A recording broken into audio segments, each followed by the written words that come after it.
private or not. So what was the topic you wanted to start with? Oh no, just roll with one. Do the DC thing. Well, well, actually, before we go there, you want to finish your deep dive in the Yakuza first? Because I Well, know I because I stepped don't away for a really. second. No, I was just saying. Yeah, I started off because I was wondering if the Outreach series was a true story or not. So I started off reading about like the yakuza over there and the wars between the different families. Hmm. And then yeah, I ended up getting into the recent shit that they've been getting into as far as just being like more public and shit. Like trying to have a better public image. It's pretty crazy. Is it true that the Yakuza is tied to like the old ninja families and shit, or is that just some rumor ass shit, Nah, like movie shit? that's just some movie shit. Those fools are straight up gangsters. I mean, I'm sure you could trace it back to like the samurais and shit after the fucking Edo period. Yeah, I figure it would make sense that actually probably some of them were samurai families. Is my guess. And it And has to be because like the samurai tradition is hella strong in the yakuza. that would make sense, especially They with cut off the fingers. with the whole idea of the Ronin and shit. Yeah, Where would they end up? Right, they'd have to end up. You right. know. And they all became Ronin unless Hmm. they joined like the fucking police and military and shit. Exactly. Right. Exactly. So makes perfect sense to me. But all right, But yeah, it's crazy. Let me check our list. Oh, you want to start in DC Universe? You said? Yeah, because I actually want to know what new information came out. I wasn't able to finish that video. Oh, it was, dude. I watched actually 3 videos on it. Um, One was one of our peer kind of webcasts. That one was okay. They made some good points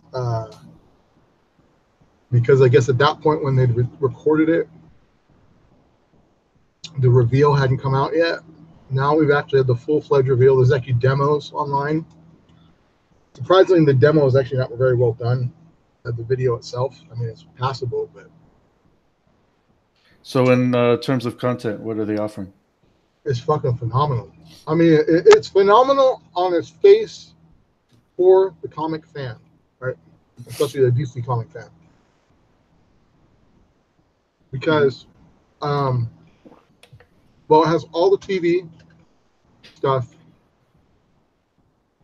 But let me rewind first. First off, okay, the current stage, it launches on the 18th, I believe, or 19th of not this month, but next month, I believe. Of October? Yeah, Okay. and then there is some advantages to the early sign up because you can get the year-long subscription for cheaper, and it's like a one-time buy-in. And I don't know if they're going to have that later on. Um, as for what it has, like, first off, let me talk about the interface. The interface is fucking dope. The one problem I had with it was some of the stuff they showed on the television, it was unclear how they're moving. I see everyone with a remote, but I'm wondering if it's their regular remote or if there's actually an external device. So I want to wait. I mean, they're coughing up a storm over there. No, go ahead. Go ahead. Sorry. There is a good portion of HD, like recently remastered HD material being offered. Clearly, a handful of choice people were given, they're already using it, aside from the product testers, I mean, because I think a lot of the employees were already using it, as well as various kind of geek culture celebs. And so, in any event, let me get to it. So, it has original newscasting. It looks like what they're doing is they're taking some of the online, like the stuff from YouTube and shit, And I think they're still going to put it on YouTube because why wouldn't you, right? It's some of that stuff. I'm talking about like their content-based geek culture shows, you know, with their own personalities, you know, host personalities. Yeah. That's going to be on there. And that's going to be a lead-in. It looks like that actually they're changing up their job description and also fleshing it out in terms of staff. So they're restaffing. So ironically, one of the big ones that had been added is actually Kevin Smith's daughter. And it was funny when he was talking about it. I don't know if you caught that. It was toward the end of the universe thing, as he talks about how he actually got his job second. His daughter got the job first, and he asked, "Why wasn't I? You know, I would do that job." And he goes, "Why wasn't I asked?" And then actually the people at DC said, "Yeah, we want someone younger." I was just about to say that. Exactly. And so they picked up Harlequin, and so she is not a behind. She's going to be an on-camera personality, and so and her age comes through though. She's so hella young sounding. Like I think she's only 18 maybe, but you know, more power to her. She got that job. And then some of the other personalities that we've seen online, I don't remember the names off the top of my head, were brought in. And so I guess what they're going to do is regular kind of semi PSA type stuff, not literally PSAs, but in that vein, right? And also in the vein of like those little mini episodes, the webisodes that of different kind of like those quasi news webisode things, you know, like AJ Plus does. Oh, you okay. know, yeah, stuff like that. There's a couple other companies that do it, but I just don't remember them again off the top. But is it going to be news? Comic related news. Yeah, there's actually going to be. They actually are putting together a news staff, because one of the interface menu items, because there's basically they did in the demo, and there's two demos. The one that's actually in that 2.5 hour long thing is not that great. Not the user interface demo. They just barely blaze over it. You know, they're really good at telling you what the content is, but they don't really show that much about how you get to see it. The actual demo though is fucking dope, and one of the most amazing fucking elements. And I'll get back to your question, but one of the most amazing fucking elements to me when I watch the demo is fucking comic books. And it isn't just that the comic books are going to be available on the platform, and they're initially going to have, I think they said 2,500 titles, 25,000. Fuck, I can't remember. I think it's 2,500 titles will immediately be available day one. And but they're going to cycle them out, and they're curated by like the best people at DC, right? And then over time, I guess it's going to have a learning-based algorithm. But there's actually a lot of people involved too, because that's one of the things that was described in the demo, was that there's actually a lot of moderation, I guess you could say, and content, you know, type people, like consultant type people. And it also has a lot of stuff, a lot of space for learning from their users. But I'll get back to that. But the comic book thing, fucking A. First, it's a lot. What they've specifically said, because the guy asked him, is like a comic book, I believe that because he's demoing it to a guy, I think at a comic shop. And so, or owner of a comic shop. And he asked the right fucking questions, right? Because he's not sold on the shit. And so the comic one, he's like, what is, so it's like comicsology, you know, like, or comical, like in terms of the app, right? That allows to read comics. And then the guy goes, not exactly. He goes, what we did is we looked at all of them and we learned from them and took the best from all of them and built our own. And it looks fucking phenomenal. And when they put it on TV screens, like big screen TV screens, holy shit. Like I watched what they were doing, and this is the beginning stages, and I was like, oh my god, they've just fucking changed the game entirely, how comics can be consumed. And and it actually makes them interesting in a way that's fucking totally different.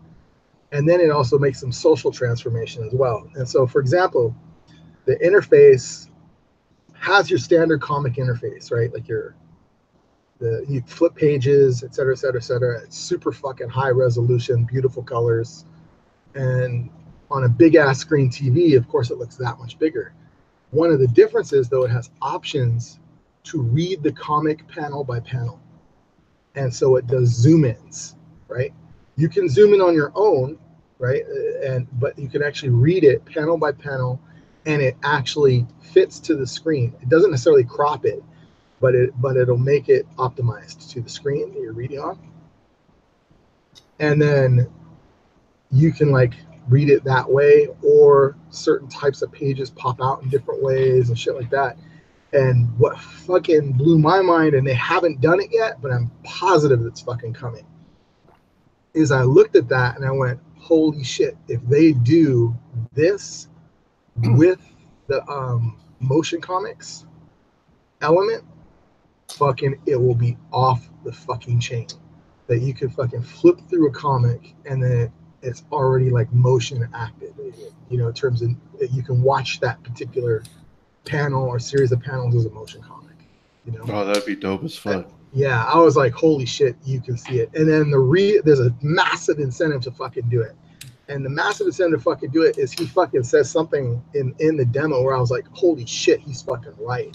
He goes, we wanted to optimize the comic experience and get back to our base, you know, really get behind the fans and listen to them and provide something, and then provide something new that hadn't existed before.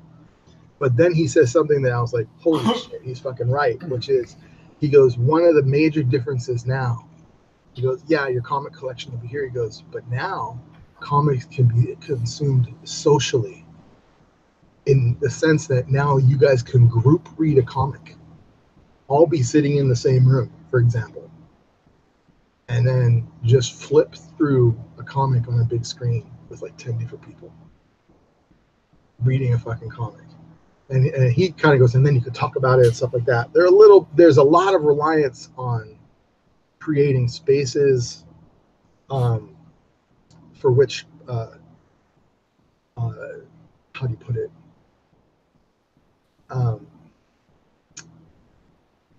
For fans to interact. That was actually one of the main things they wanted to do, like for fan involvement and commentary and things like that. In fact, he actually specifically says, we're trying to take this back to the messenger board days and get away from like the Twitter type stuff. But there's actually real bonuses in that too. So for example, the other thing is, in these comics, the current ones, everything is semi-hot linked. In other words, it's all indexed. So if it says, you know how sometimes in a panel we'll say in issue from, like it'll do a little asterisk, and then that'll be the reference to say what issue that was from in the comments. You can like click on that, it'll immediately take you to the issue or the panel being referenced, you know. And I was just like, fucking hey, this is fucking just dope. Like it's just so fucking good. And just that element alone, I was like, fuck, this is like a totally different way of consuming comics that I would do, you know, like it actually made me interested and excited. And then of course I'm thinking in my head, holy shit, little kids are gonna grow up with this, because everything is cross-indexed. So there's also a kind of semi-Wikipedia, which is, that's the example he uses. He goes, it's kind of like Wikipedia, but we're still working on the interface. That is the encyclopedia of basically all the characters. So every character has a profile. You can just click on it and it'll take you that character's kind of bio, like a profile, what their powers are, shit like that, right? And then the cool part is any of the users can comment, because actually that's what they're counting on. They're counting on the readers to be the best curators, just like Wikipedia, right? The difference is this: when shit is put in there, it'll be credited to the reader. And then that kind of, they hinted at that customer involvement, or reader involvement is going to be rewarded in different ways, um, because everyone has their own avatars, all this other shit. Now, and it's really clear what their next step is going to be, because it was the first question almost everybody asked, and they're listening. Like even Jim Lee is listening, and he comments on that at one point, which is it on consoles yet? And they're like, no, we're not on consoles yet. But clearly that's where they want to go next. They want to be on the Xbox, the PS2, have you. Yeah, it's a must. And but right now they're on all the computer platforms and then a handful of web platforms, I believe. Um, and then I think they're going to probably have to eventually they're going to have to tap into streaming service. And this is where our peers got ahead of us, in the sense, or not ahead of us, but they're really seeing the writing on the wall, which is like, and I suggested this as a show, us really looking at the number of streaming services there are and how it's just financially unstable. It's not sustainable.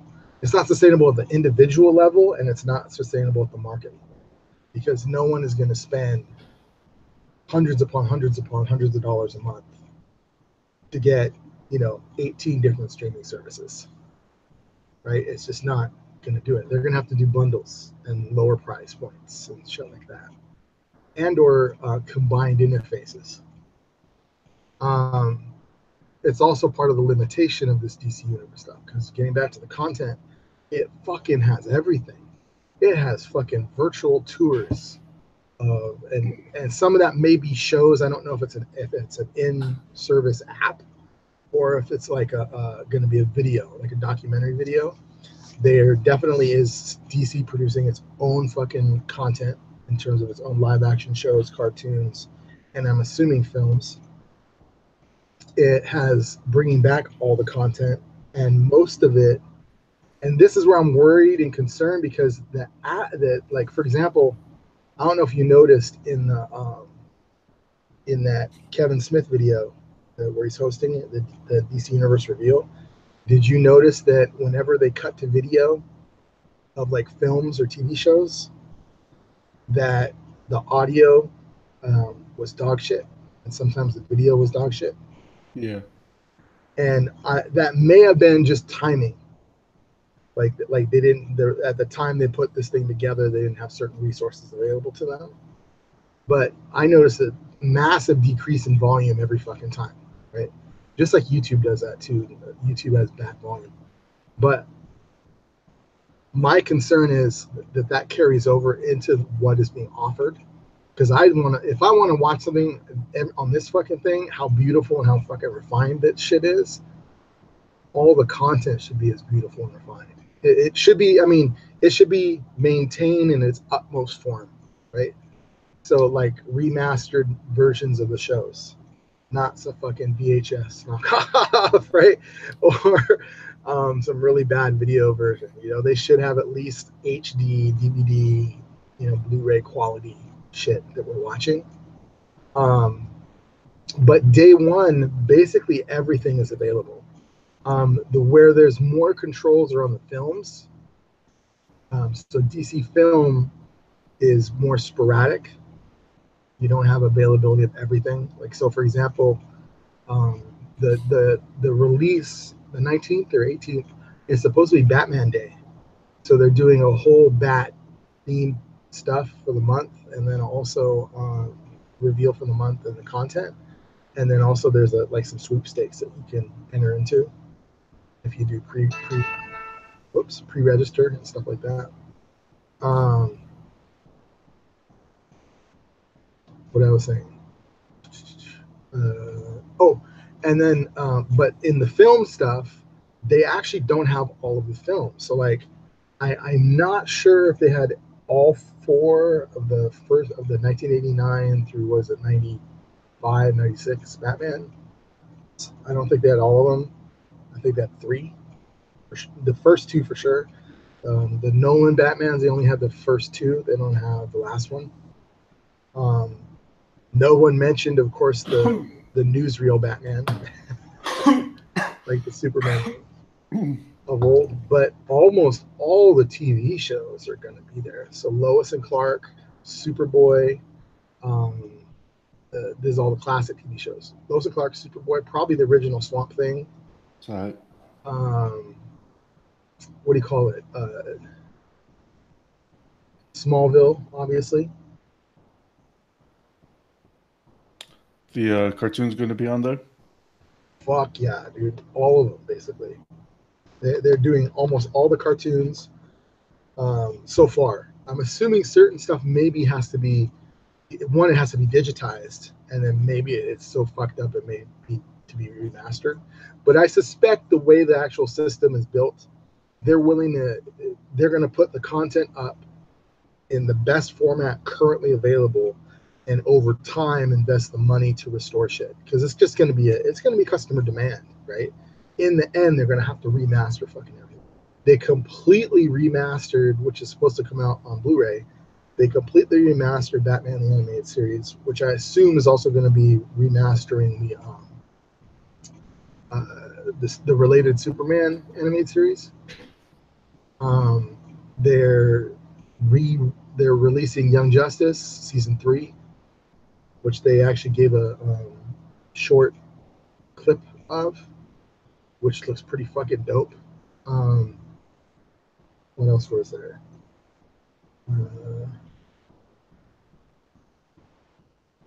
Oh yeah, all the old cartoons, like stuff from the '70s and shit. You know, Super Friends and from the was the '80s. But stuff from the '70s. All of Wonder Woman is going to be there, and I think that's been remastered. You know, the original series. Yeah. All of the Flash, the original series. I don't know if there which cartoons there were. I mean, it's been so long, I don't remember all the cartoons they produced. But that's pretty much everything. And then there's a whole lot of actual app-based content, and then everything, like I said, is interlinked. So I forgot, and there's a store, a digital. It's actually a multifaceted store, so you can buy swag, you can buy your comics, you can buy your Blu-rays, your DVDs, whatever, and it's all interlinked. And then as far as your comic book subscriptions are concerned, you know, most of the digital subscriptions, you basically can apply that account. That's what the demo guy said. He didn't give details on how that works, because I'm assuming certain people were already applying for digital subscriptions, right? And I'm assuming that it's going to get a rollover, some kind of credit, you know, if you already have a digital collection of comics, um, an official one as opposed to like pirated like mine. Then that's just there. And actually, it takes like I forget the website you told me about, the one you showed me recently. Was it Comic Reader? Comic Reader dot or Read Comics? That was it is. No, Comic Online. Comic Online. That's right. ComicOnline.co, right? Yeah. And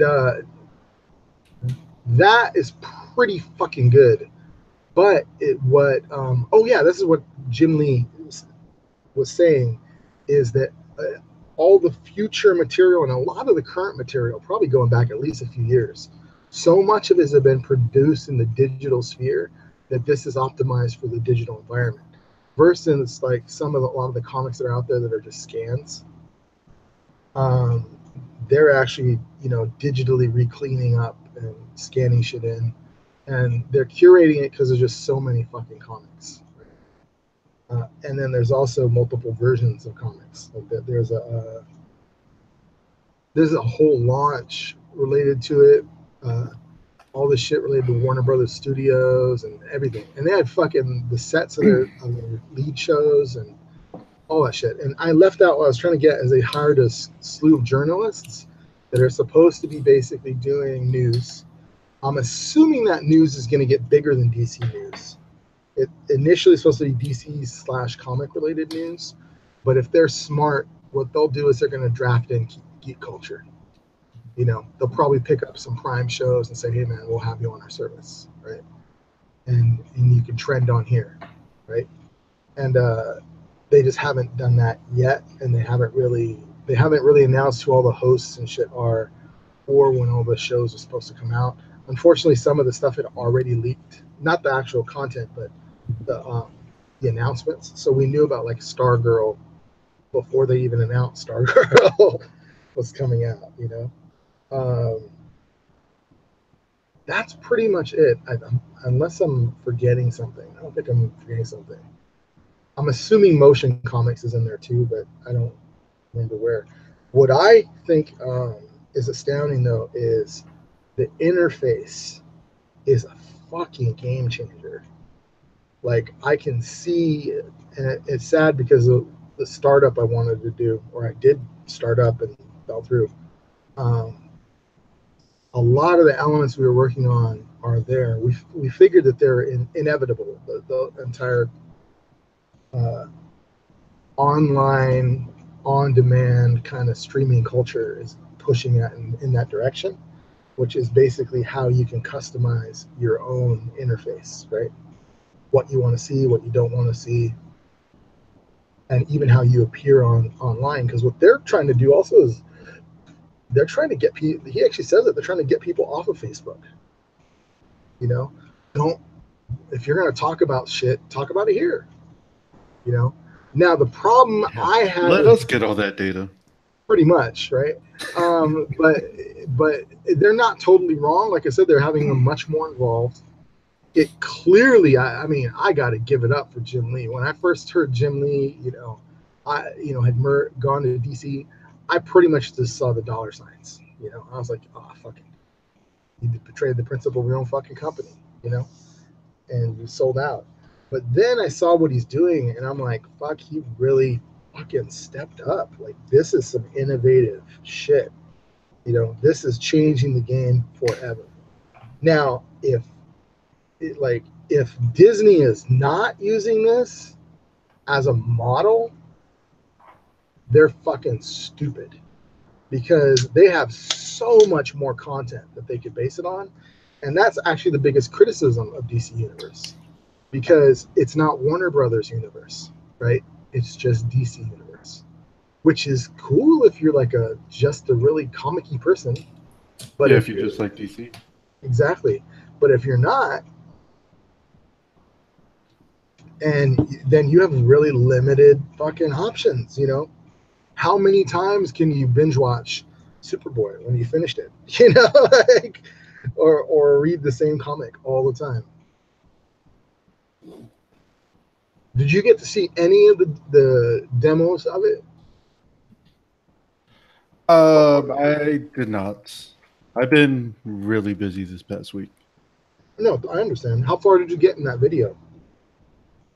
About 45 minutes in. Oh, so mostly the stuff with Jim Lee then. And Yeah. like a couple others. Yeah, Jim, he basically is like, he's their Stan Lee. Let's be honest. He's their attempt at a Stan Lee. Well, I'm wondering, there's a lot of little things I'm wondering. Because there's legal agreements, and I actually suspect. Did you ever watch that documentary on Bill Finger called Batman and Bill, or Bill and Batman, I think it's called? I have not. It's a phenomenal documentary, and I recommend everybody watch it. Bill Finger is the co-creator of Batman. For 60 some odd years, the sole creator of Batman was Bob Kane. And that was Bob Kane's doing. Bob Kane's ego claiming, creative license over this fucking character. He built his whole fucking public self around it. And Bill Finger got fucking fucked. And the fucked up thing is Bill Finger is really the creator of Batman. Because even the discussion of the character, it was kind of a character that wasn't really created by Bob Kane. It was on order. Like the editor kind of said, we want a character that does X or Y, right? And then it shows Bob Kane's earliest the archival drawings of Batman, and they're fucking terrible and look nothing like the character we know. And it's Bill Finger that says, no, this is how the character should look. Now, Bill Finger's a writer. He's not an artist. And so in Bill Finger's tenure, all of the core elements of Batman are embedded. Most of the fucking villains, like the Riddler, Joker. I'm not sure about Penguin, but I think Catwoman. I don't know if Robin was his creation. Maybe. The Joker? I thought the Joker was just a one-off. Or he was supposed to be. Yeah, he was, but he created him. And he created the idea of the Batcave, I think, and a few other elements.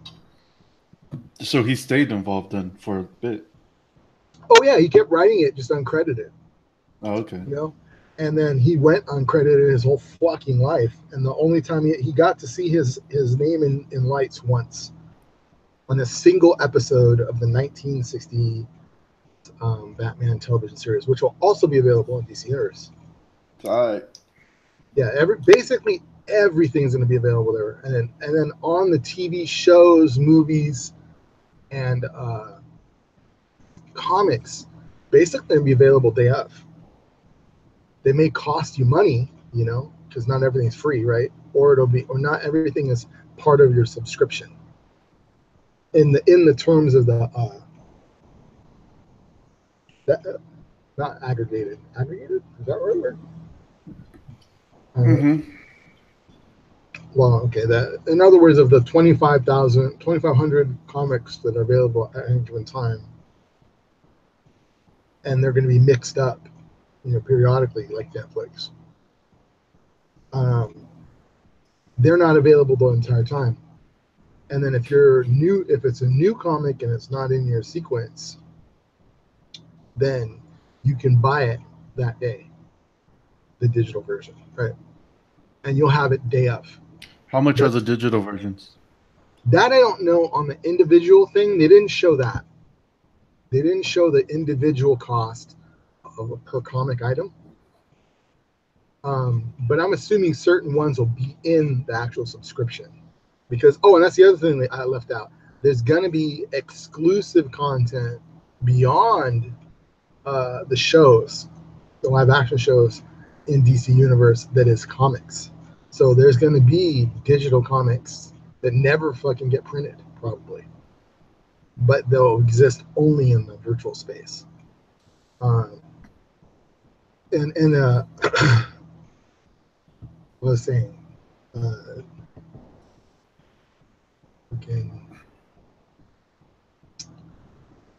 God, brain farted again. Oh well. Yeah, I remember.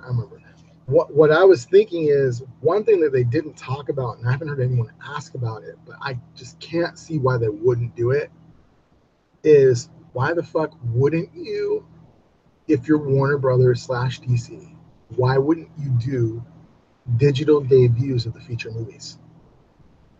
You know, because you can cut out the middleman in terms of box office, right? You can cut out the middleman, still do it in the theaters because people maybe want that experience, but you could also release it online in your own streaming service and have people pay for it.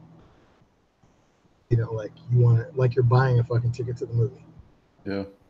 And that's like, I would not be surprised if they do that with Aquaman. I mean, we know Aquaman it works. Yeah. So we know it works because it's already been done when Sony released that Seth Rogen movie. Oh, the Korean one? Oh, yeah. Korean. That was a horrible movie. It did well when they released it online. Yeah. I'm just saying it wasn't a good movie. Which is sad because the cast is all good. But it just wasn't that hysterical. And just is so flagrantly propaganda. Yeah. So back to DC. Yeah, back to DC. They didn't announce it formally yet, but I would not be surprised if it's there. You know, and then also stuff like virtual tours and things like that, like stuff they're scanning, how you represent yourself online, like your avatars and things like that. And then there's no games, as far as I know, not yet. But that is another area that clearly they'd want to, just add a one-time fee or an additional monies to your package. The package is pretty fucking reasonable. I think it was $10, $12 a month, and then you can pay by the year, and I think it's like $72 a year. Mhm. And so it's like under $100. But again, all goes directly into their coffers, and so that increases their fucking profit margin immensely. And so I think that this is just where it's going to go, period. And the fact that it was this, what we're really seeing is we're seeing the first ever interface that is complete mixed media. You can go from what would be typical print material, but now it's like you're on your tablet, right? Which is like a flat, two-dimensional or one-dimensional images, right? To possible three-dimensional images in the form of like motion comics or pop outs, things like that they can do in terms of animating the comics themselves. You have cartoons, actual animated shit that is CGI or classic, and then you have TV and feature films, and then also the interactive components. It's fucking everything right there. And I was just looking at it going, fuck, this is changing the game entirely. Admittedly, it's a small space because not everyone reads comics, right? We're in that big ass moment, but Yeah, you really did. You really can't see the little bit that they took from everybody just on what you described. oh yeah, A and little bit of Steam on that shit. There's a little bit of fucking Netflix. oh yeah, exactly. And I'm assuming I bet there's going to be some lawsuits. There just can't not be. I'm assuming that once some of the big competitors look at this, they're going to be like, "Fuck you, you stole this from us." Particularly Netflix, unless they already made some kind of settlement with Netflix ahead of time. Because one thing that they could do is they could actually probably buy elements. Uh, I don't know if it's the truth. I can actually find out, but some of the backbone technologies behind Netflix may be actually built into this. And the reason I think that that's probably possibly the case is Netflix is their primary, at present, is their primary distributor, right, of all of Warner Brothers films, particularly the superhero content and the shows, right? Well, there's already Hulu and Amazon. Yeah, I'm pretty sure they'll be fine. but it's fucking awesome. And like I said, the comic part of the demo alone, pardon me, changed everything. And there's actually documentaries on there, and there's going to be live. A lot of stuff is going to be live, so you're going to actually have fan engagement on at the on at the moment in real time. Mm-hmm. And then what like I said, producing their own documentaries and other kind of investigative stuff. So they're like, one of the ones they speculated about was like having a camera on Greg Capullo as he's drawing or following him around all day. Like you can watch a documentary just following him or watch someone draw a comic live. The whole process. The sky's the limit, relatively speaking. The gaming shit though, fucking A. If they bring in the entire Steam element, maybe, and ideally if they can get it in a console, maybe where there's only a minimum of downloading, that shit would be fucking astounding. Imagine the sheer quantity of games that are out there that they've done over the years. Well, I'm sure they could link it in the store, but as far as putting it on, Within their service. yeah, that just doesn't make sense because Yeah, you just well, already downloaded directly to your box anyway. yeah. Well, there'll be something there because there's also stuff that's not out anymore, like old ass games. The Steam stuff they definitely took was the interactive part, the forum part. That's what Oh made yeah, Steam dope.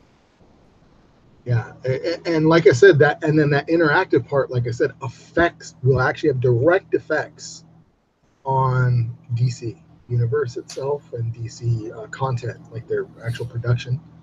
I actually have my hesitancies about that. You know, as a someone that is a creative person, the last fucking thing on earth I want is them jacking my shit.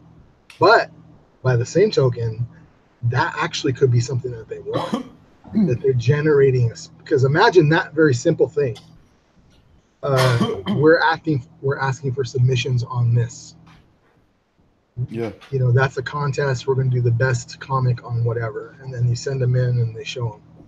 Now, one of the things that I'm a little concerned about, not immensely so, but is the entire interface is regulated in terms of administrators. You know, Oh, like, it has to be. yeah, it definitely has to be. There's no way it couldn't be, right? Like you're going to have and A bunch of geeks in one place, it's going to get fucking toxic real quick. exactly. And so they actually use the word safe space. And but it also makes perfect sense, because one of the things that they brought up, and this again is not in the 2.5 hour long thing, this is in the demo, just some of the stuff is blurb, and actually the demo, that's what I want to leave out, elements of the demo, the full video demo of it, which is I think close to 20 minutes long, small snippet clips are used in the 2.5 hour kind of debut thing, so you don't actually get to see the whole thing, but when you watch it, it's awesome because he actually shows you the different kind of devices that it can work on, because it works on phones, various tablets, and on your TV.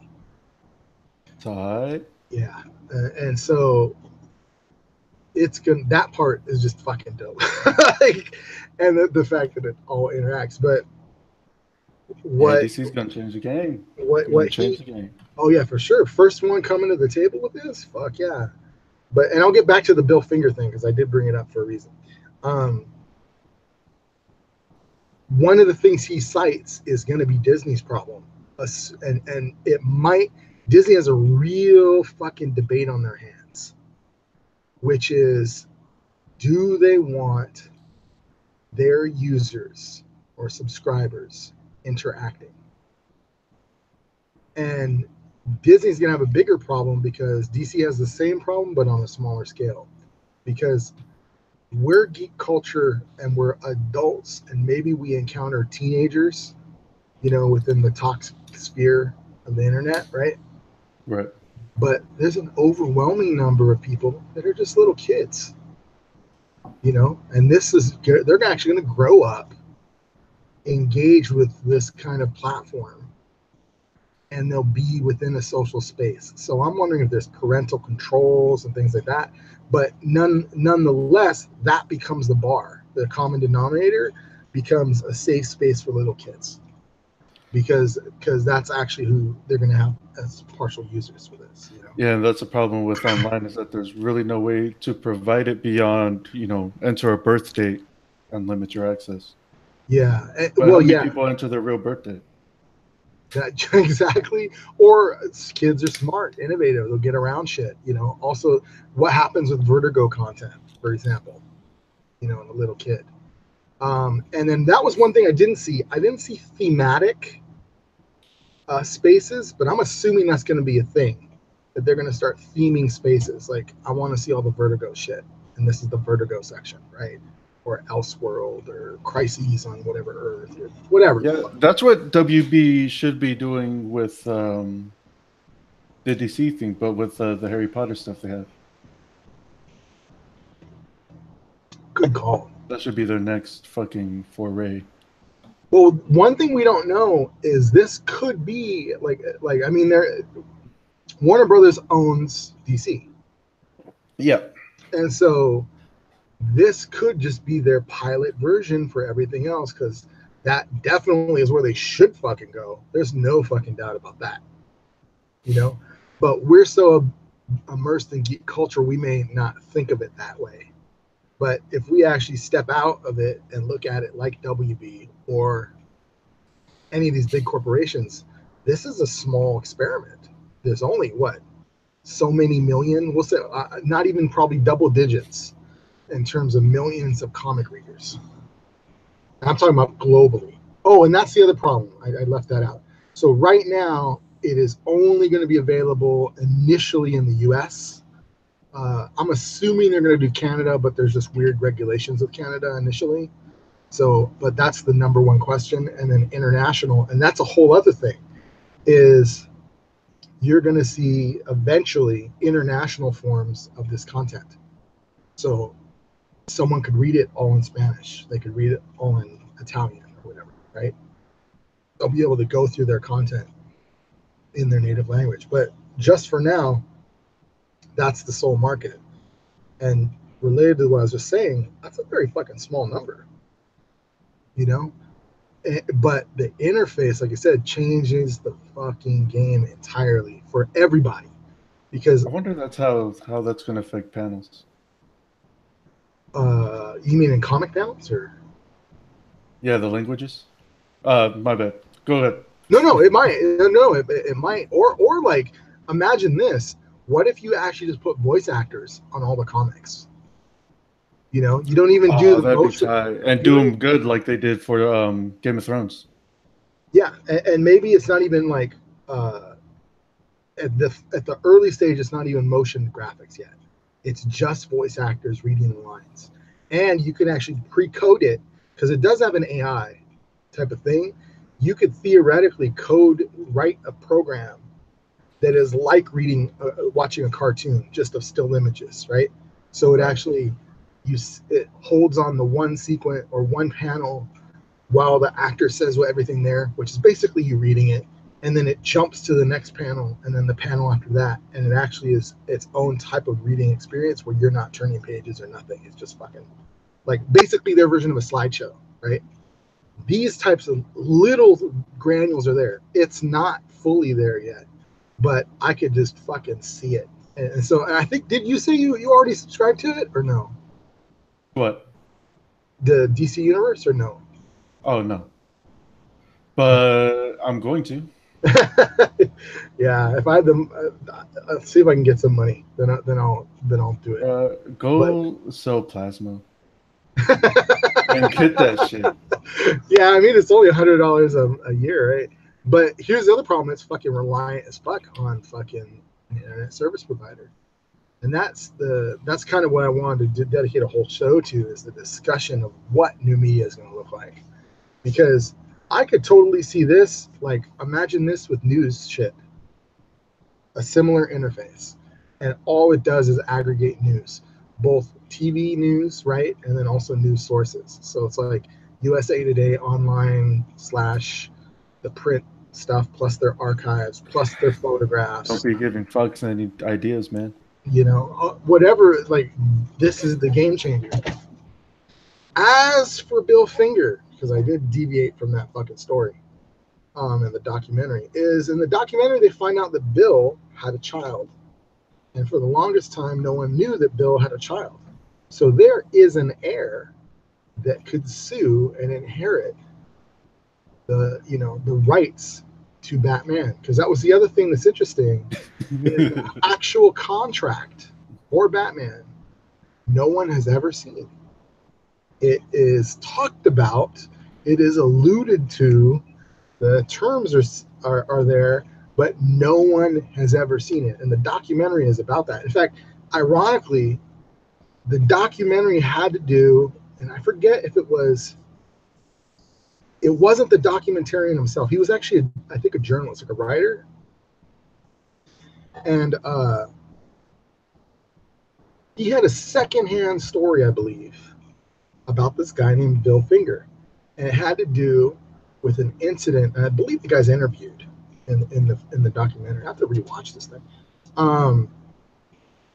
Where this young man and his little brother, and I think a friend maybe, his parents take him to the first ever comic book convention. And it just happened to be in New York City because that's the birthplace of comics, right? And he describes what it was, and it's a fucking shitty comic convention. And later on, by the way, he writes kind of writes an article based on this for like a newsletter. Mm-hmm. and that evolves into like a handful of interviews with the student, whatever. And so the kids are there, and shit hasn't quite kick-started yet. They say it's like in a fucking sketch ghetto ass hotel, like it really sounded like a slum. And this is in the 1960s, is the first convention. And so they pass through the lounge, and I guess they recognize someone. I forget who it was, but it was a comic guy. And they're like, "Oh, you're so and so," and he goes, "Yeah, blah blah blah." And they're chatting away, and he goes, "Would you like to meet the creator of Batman?" And he describes it like him and his brother as kids look at each other like, "Bob Kane?" Like, and then he goes, "Come with me," and they take him into like the lounge, and they go, and there's this guy with his back to them, and he introduces him. His name's Bill Finger. And so obviously they hear Bill's story and everyone else's story, and actually I think there's audio. I'm pretty sure it's audio. There might have been video, but after we watched the documentary of Bill telling his story, right? There's a handful of these things. There's not a lot of them. And so this is the story, though, that the journalist hears. And so he's like, this can't be true. You know, like, this is fucking crazy. This is one of the most iconic characters ever. And it's this particular moment in history, you know, superheroes and shit like that. So he just starts dog with the bone, dude, pursuing it. And that eventually develops into a fucking documentary. Like, he starts videoing himself. And he originally, I think, was going to write a book.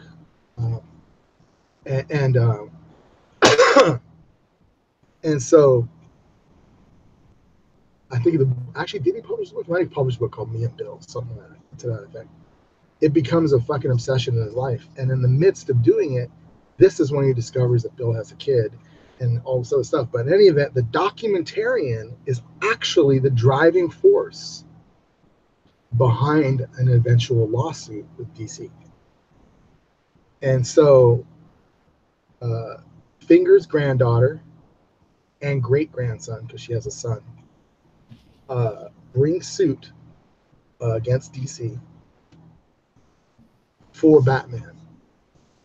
And the price of that suit basically could be business busting, right? Like it's a serious fucking problem.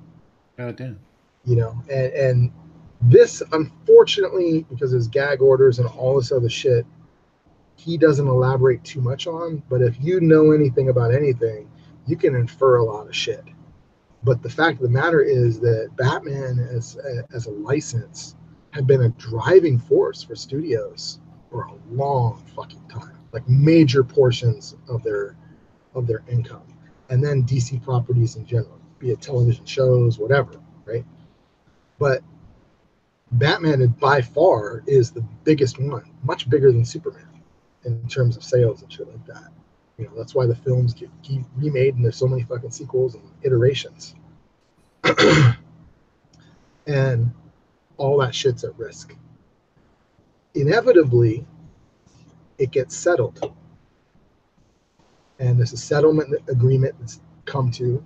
The terms are sealed and, of course, gagged, right? A non-disclosure. And one of the first manifestations of it, because no one knows what the money payout was or if there was stock or something,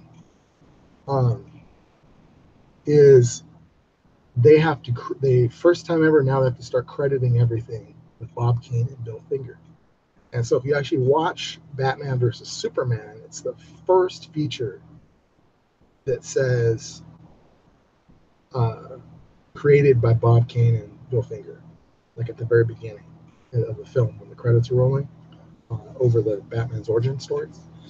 And then a lot of the comics since then have also said that too, like in print.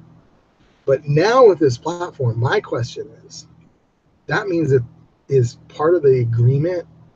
And did she hear about, because this had to have been in development, right?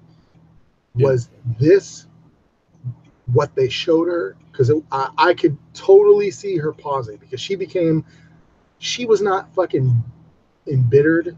You know, she was somewhat angry, and she was hot going into the lawsuit somewhat. But like I said, it was kind of a convincing thing, because in her family it had been like a defeated thing. You know, it just was never going to happen. Her dad and her fucking grandfather went to their graves, never hearing fuck all about Batman.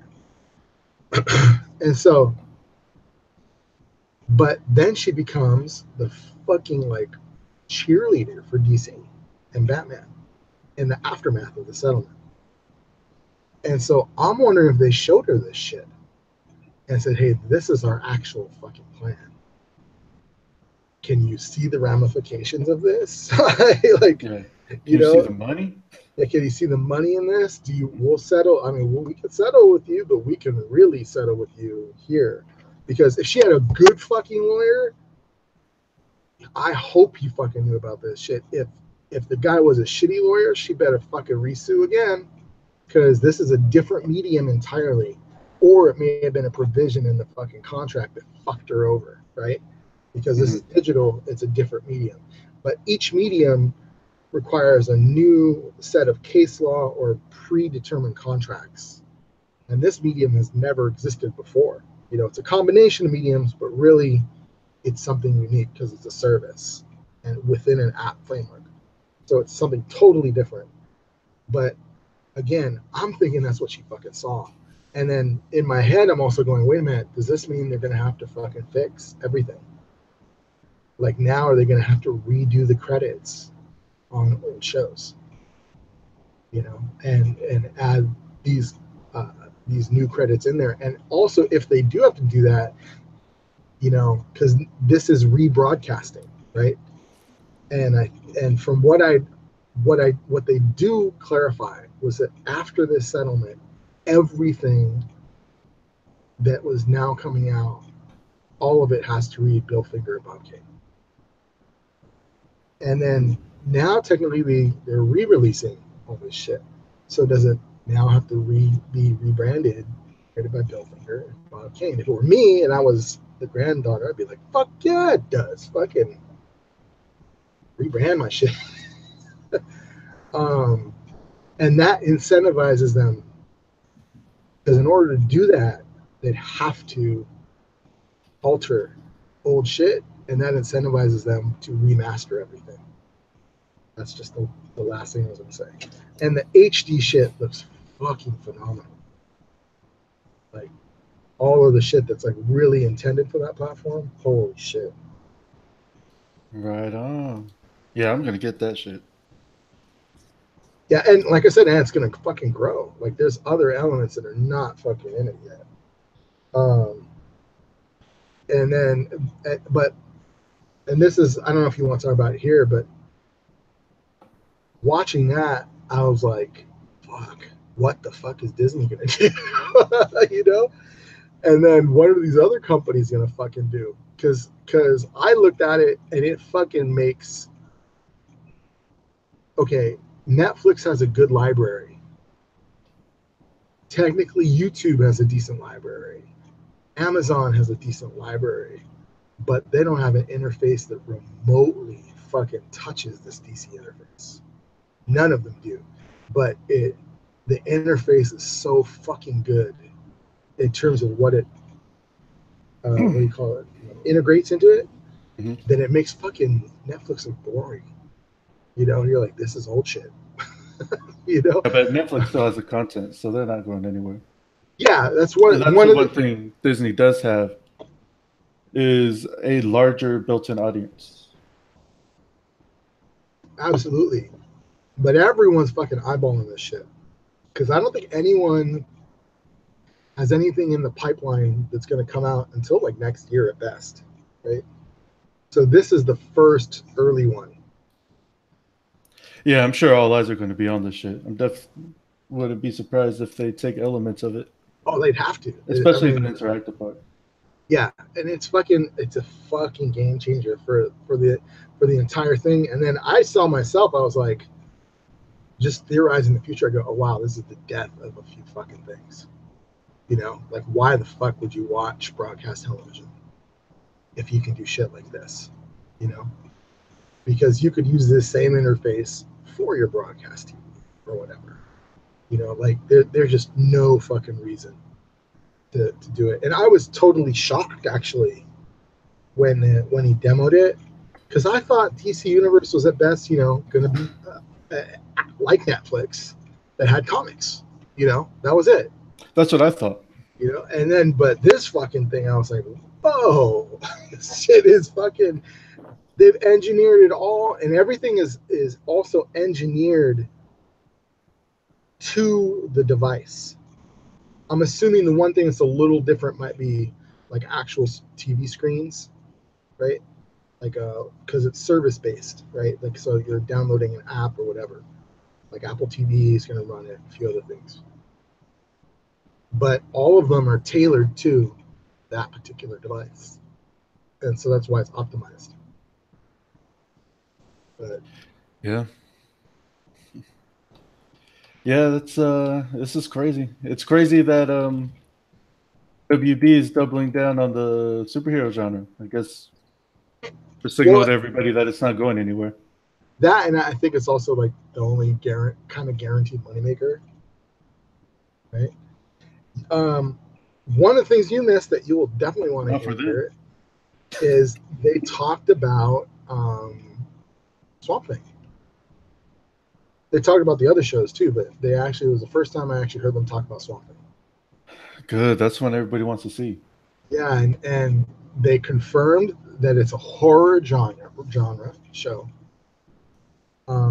I guess the main creative driver is James Wan. Fast and the Furious, James Wan, and he's also done Aquaman. Personally, I would have gone for it was James Ball. Ball, is that his name? The guy that did True Blood. He also before that did 6 Feet Under. I would have picked him, but in any event, and then I guess Smith was curious and asked about certain stories. He goes, "Yeah, you guys aren't going to do this story," and they go, "Yeah, we are," and you just have to see, But they're clearly investing in it.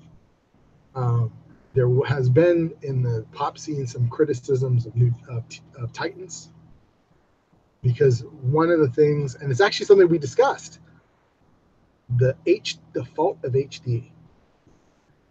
So like now you're like, oh, they're wearing a wig, and that shit fucking pops out and kind of takes you out of the shit.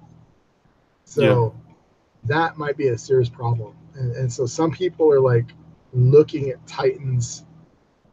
In my view, none of those DC shows could be worse than the fucking Marvel shows on Netflix.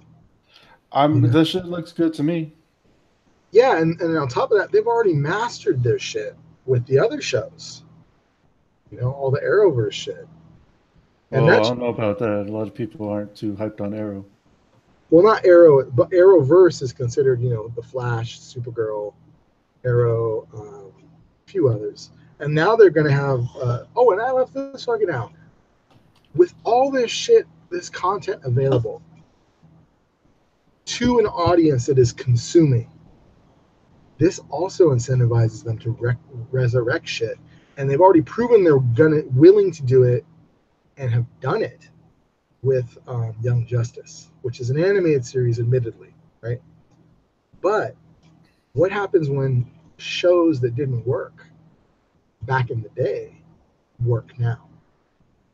They may still be artifacts, but some of them aren't that old that you couldn't bring in like a made for app movie sequel, So something like Birds of Prey. Did you ever get to see that series, the Birds of Prey series? I did not. That was actually pretty fucking dope. And I downloaded it. It's basically all of the. It's a handful of the actual characters, peers to Batman, but mostly it's like related characters to some of the villains or protagonists in Batman. So, like a daughter of like Huntress or Huntress herself or whatever, handful of them. But it's a women-led program. But their version of Gotham City fucking looks cool, I thought. It just didn't work. It just, at the time, it just didn't work. Because it came out around, I think, at the tail end of Smallville. Oh, yeah, I really didn't see it then. Yeah. So. So we've been on DC for a good minute. And What's mostly going me on in just other talking. news? And mostly me just talking. I apologize for that. I'm excited about it though, dude. It just looks really fucking cool. We'll probably talk about it more when you watch the demo, and you'll be like, "Fuck, game changer." Yeah, bro. All right, so let me get in here. You wanted to talk about the Marvel Girl movie? Let's skip that for the moment. I want to talk about Predator if you want, or was that like a Oh, no that go? shit looked tight. That shit looked tight. Yeah, that's fucking man. That looks really fucking good. And I don't know if you've noticed online, there's been a lot of these little videos and tidbits being dropped that are clearly trying to create a universe. Like it's background on the Predators. And I'm assuming certain circumstances in their fictional world, not just the Predators world, but the film world that they're trying to create, right? Mhm. um, and I also noticed it in the fucking dialogue, dude. Like some of the shit they're saying. And by any chance, did you catch the Conan O'Brien panel with that's Bits of it. Predator? I haven't seen it in its entirety. What's his name from Key and Peele? I forget Yeah, his name. He fucking goes crazy on that Keegan fucking. Michael Peele. Yeah, Keegan Michael Peele goes fucking crazy on the panel because it turned out that he was a fucking giant fucking Predator fan, and so much so he read the fucking comic books and shit. But in all the interviews, he's dropping hella fucking history that some of which I recognize, but I only recognize it from fucking comic books. And but it seems he's doing it so often, I think it's part of a larger plan for this franchise. It's definitely a relaunch of the franchise. You know, this isn't a one-off film. I think that they're definitely going to try and make Of an course, I don't arc. do one-off films anymore. Yeah, everything's franchise nowadays, but I think they're trying to, along those same lines, relaunch it. You know, um, but that there's also been. Did you see the videos? There's these little on cast videos that they did on the set. No, Where, I've only really seen the trailer, man. oh, okay, yeah, you should see them, dude. They're fucking funny. Like, it was who could fight, who could beat the Predator, and so like, Lord. and they're asking one another this question, right? And I was surprised that like all of them seemed pretty comfortable with geek culture, you know. Olivia Munn, I expected. Maybe even the dude that was in Logan, right? I kind of expect that. But the whole cast was like really comfortable with it. And then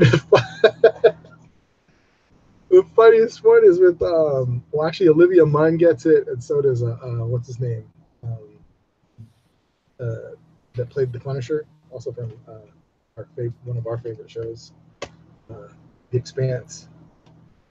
Uh, shit, I forget his name.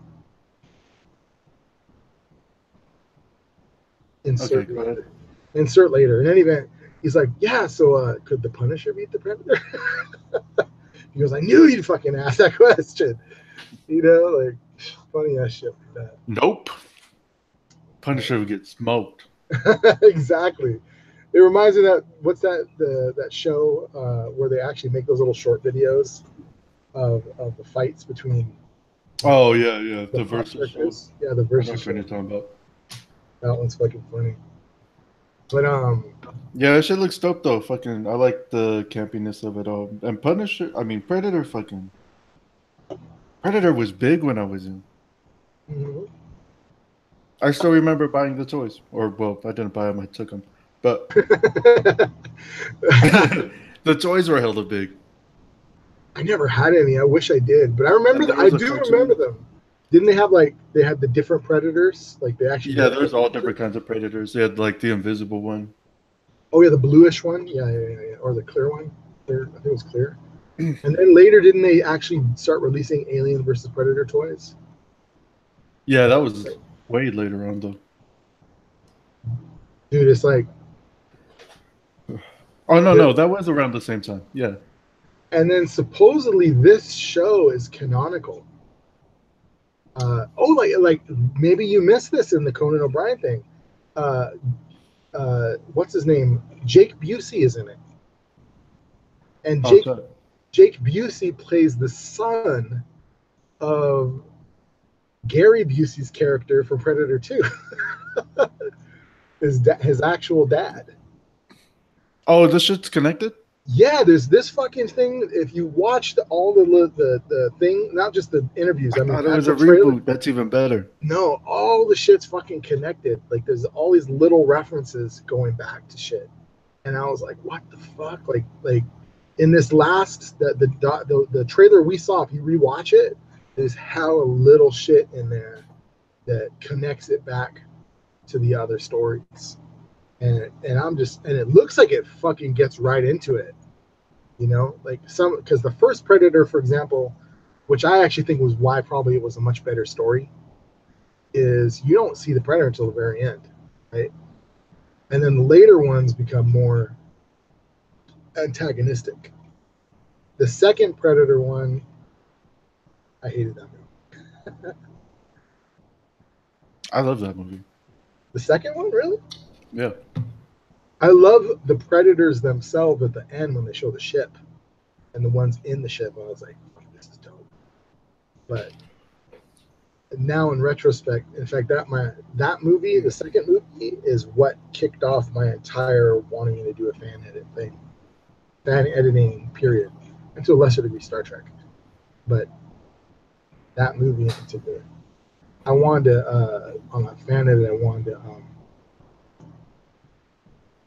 the second film. I wanted to change the entire setup. I wanted to borrow some material on gang warfare, so that the Haitians, because I think it's Haitians in the film, right? That have a different kind of vibe. Because I'm going to mix in some footage on kind of Rasta gangs from other films, And then what I want to do is make it in the real world, so to speak, and actually place the film in the context of the '92 riots. And so that's the summer that this shit is going off, the riots in the streets. And so that's the moment it's taking place in. That'd be dope. Yeah, because there's a lot of shit that feeds into that. If you watch it, it's like, oh, this could work. Because that was the thing that I kind of didn't like. I just didn't like the speculative future element of it. Like the weird fucking gun, the police are a little different. I just didn't like that part of it. And in retrospect, if you watch it, it is an anomaly in all the films. Well, when I watched it, I was very young, so It has its dope elements. that shit didn't bother me. I like the action, and I like the fact that he won the aliens' respect. Oh yeah. Like he didn't beat him. They're just like, all right, you cool. We cool. gives him the gun and sends him on his way.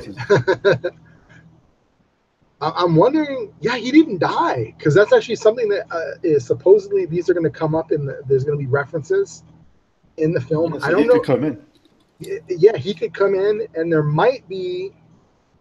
There has been rumors of cameos. Like that maybe Schwarzenegger might drop in, or something like that. There's been rumors of that, but there's been zero confirmation. He is too old. He better not be trying to do no action shit. No, I think he's just going to play a different kind of role, right? But I do know what they did say is we are one of assuming it doesn't get edited out, we're supposed to get answers as to what happened to everybody. So we're going to see we're going to hear some story in the dialogue about the fates of previous characters. But yeah, it's all connected. They should bring Schwarzenegger back just to deliver the chopper line. Get the chopper. That'd be sick. Well, I'm fucking gonna go see this shit. I already told Jabir. I was like, motherfucker, I'm gonna get some money in, and we're gonna go to that shit. I go, because I've been about Predator since I was a fucking kid. Like, That's my shit right there. You know, like that's one I could honestly say I kind of grew up with. Whereas Star Wars, I didn't really grow up with it, even though I did. But it's so far back, it's like ingrained in my DNA. But Yeah, Predators. Predator. Sorry, go ahead. No, I was just gonna say, like Predator for me, that was always a big part. Like I used to get weird gifts when I was a kid. Okay. And my cousins used to always give me movies because she worked at Hollywood Video. Oh, that's where it fucking comes from. Your FOMO So fellowship. That's dope. yeah, Predator was one of those gifts, and I was like fucking 7 or 8 years old when she gave them to me. Predators 1 and 2. So that shit, yeah, I used to watch those shits all the time. That's interesting, dude. At that age, like, that's kind of like I probably was a little older, maybe. Maybe, yeah, I had to have been a little older when those movies came out.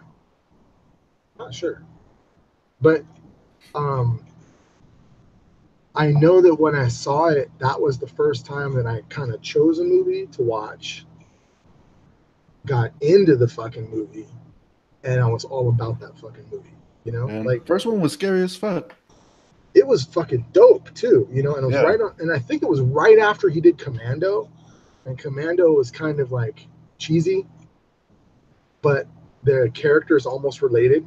You know, like yeah, it's almost the same character. yeah, it is almost the same character except for the daughter thing, but like I was like, this is fucking cool, and I liked some of the Vietnam elements, you know, because I still had my dad on my brain at that time, and I was all about Vietnam movies, like because I think that's the Yeah. same year Platoon came out. I think it came out that same year.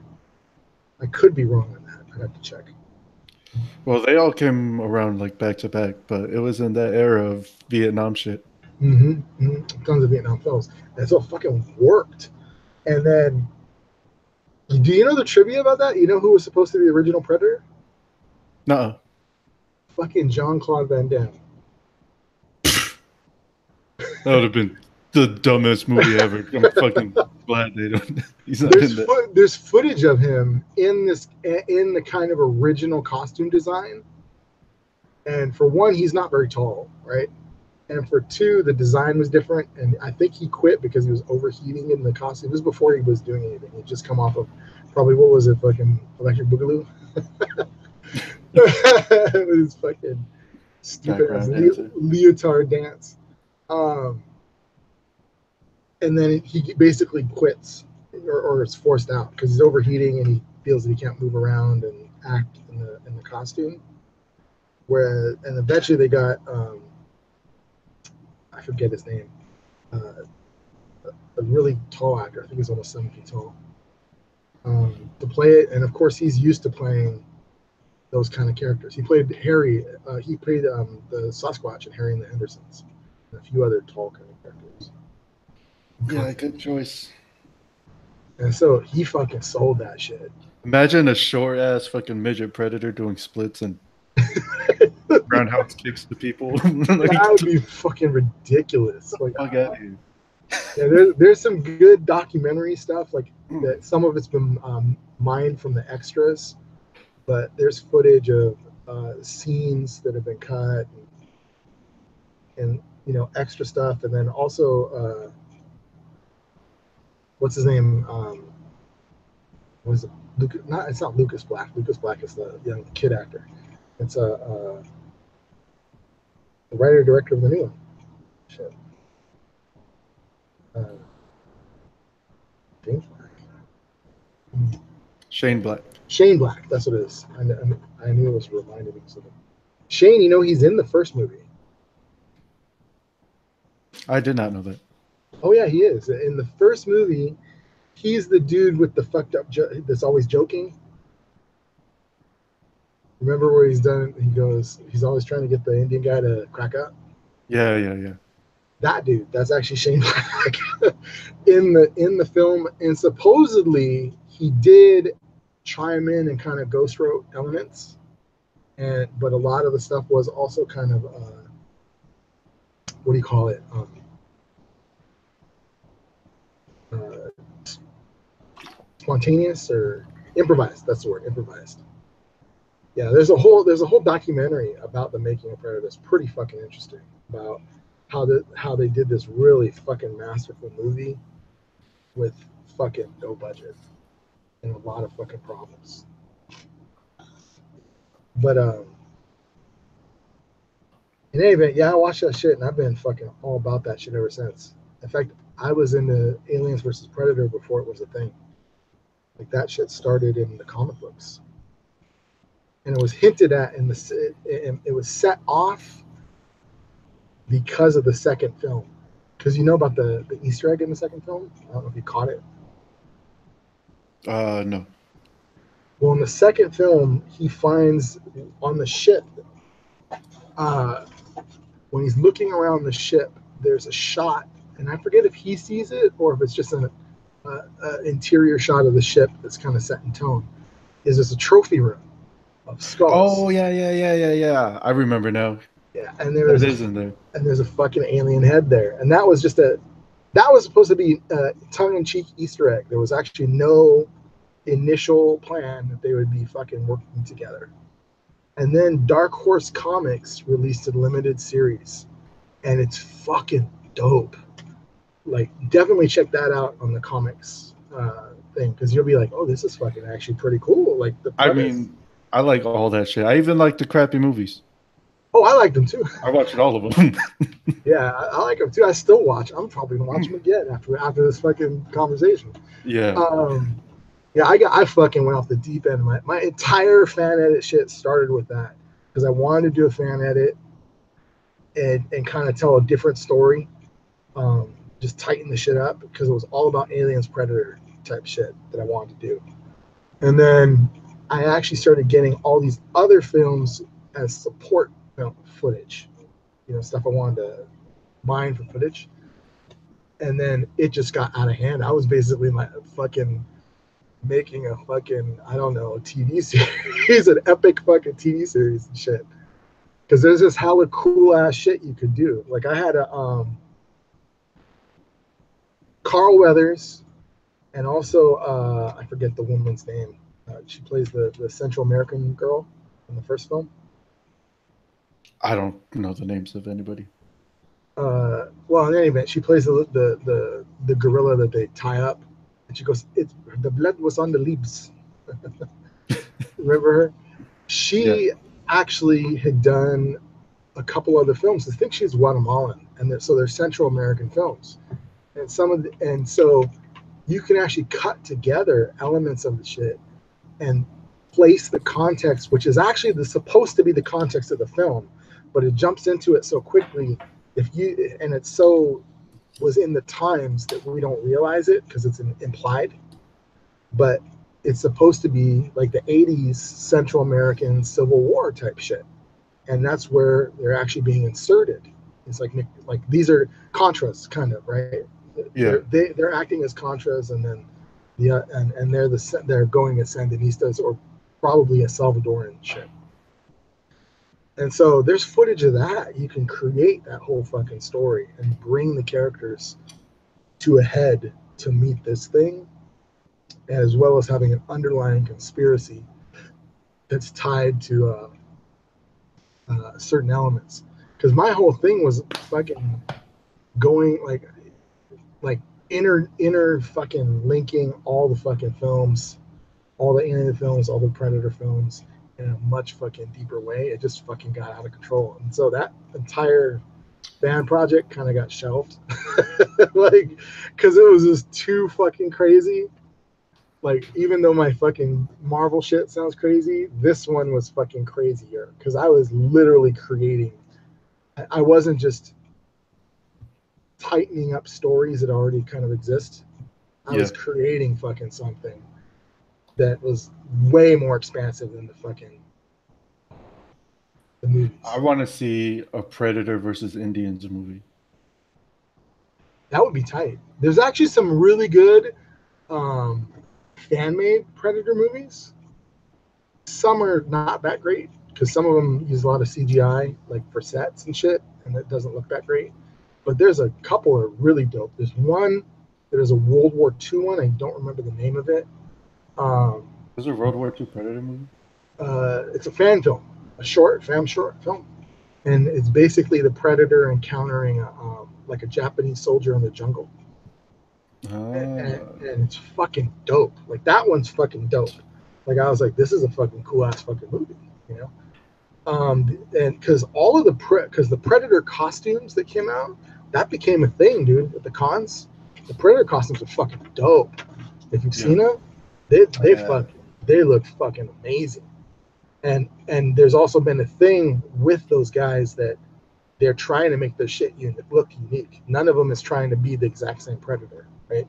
It's just a thing where they're creating their own. It allows for creativity on the subject versus like typical cosplay, where everyone just is still trying to look like, you know, T'Challa.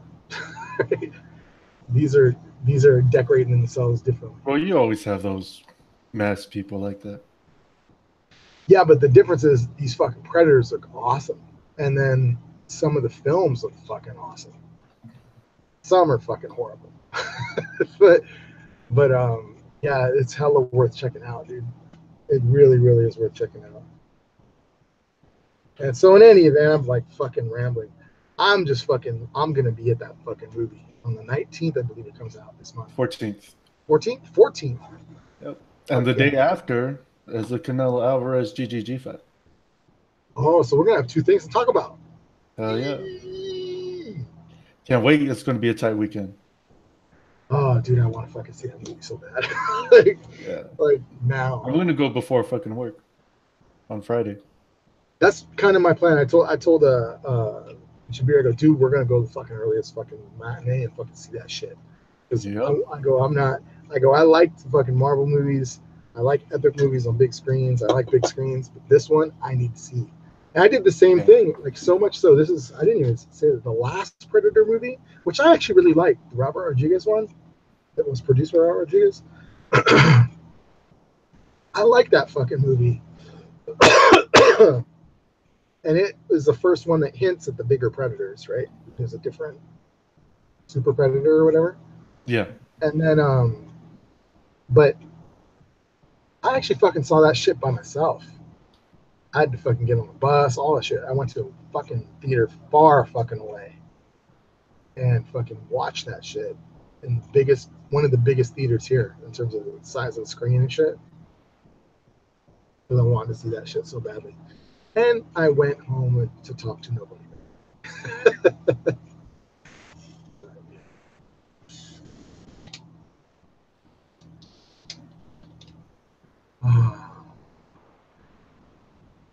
But yeah, did you say you have actually read some of the comics? No, I haven't. Dude, check them out. They're good. They're not all good. Because at a certain point, they were no longer doing limited series, and I actually think some of the limited series are better quality, like the quality, because it has to be there as a beginning, middle, and end, right? Mm-hmm. But the later ones, it's just like throwing shit at you, and it's like, this isn't interesting. Yeah. Yeah, I'll probably check them out one day. So I blathered fucking hella.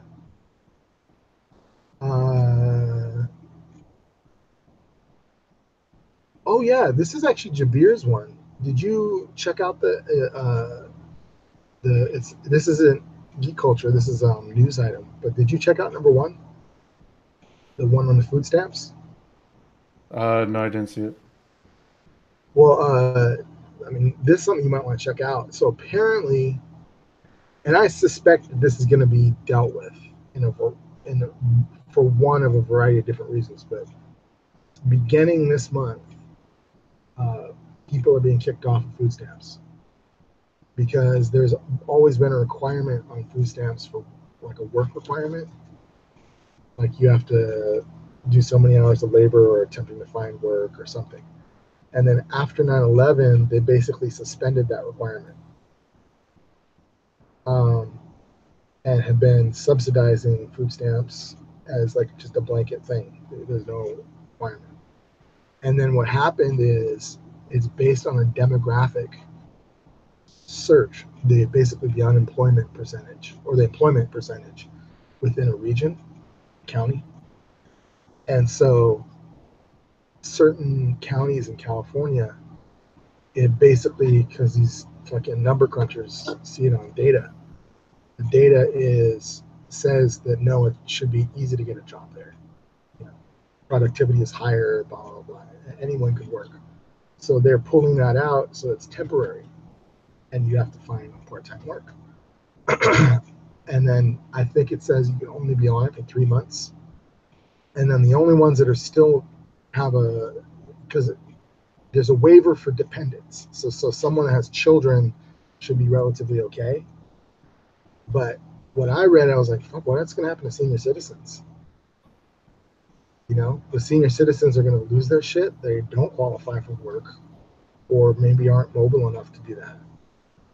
And they're going to get fucked out of it. And so it actually is happening here, Santa Clara County, San Francisco County. I want to say Contra Costa and possibly Alameda County too. But I know it's like hits three major spots here: San Francisco, Santa Clara County, which is Silicon Valley, and I think LA.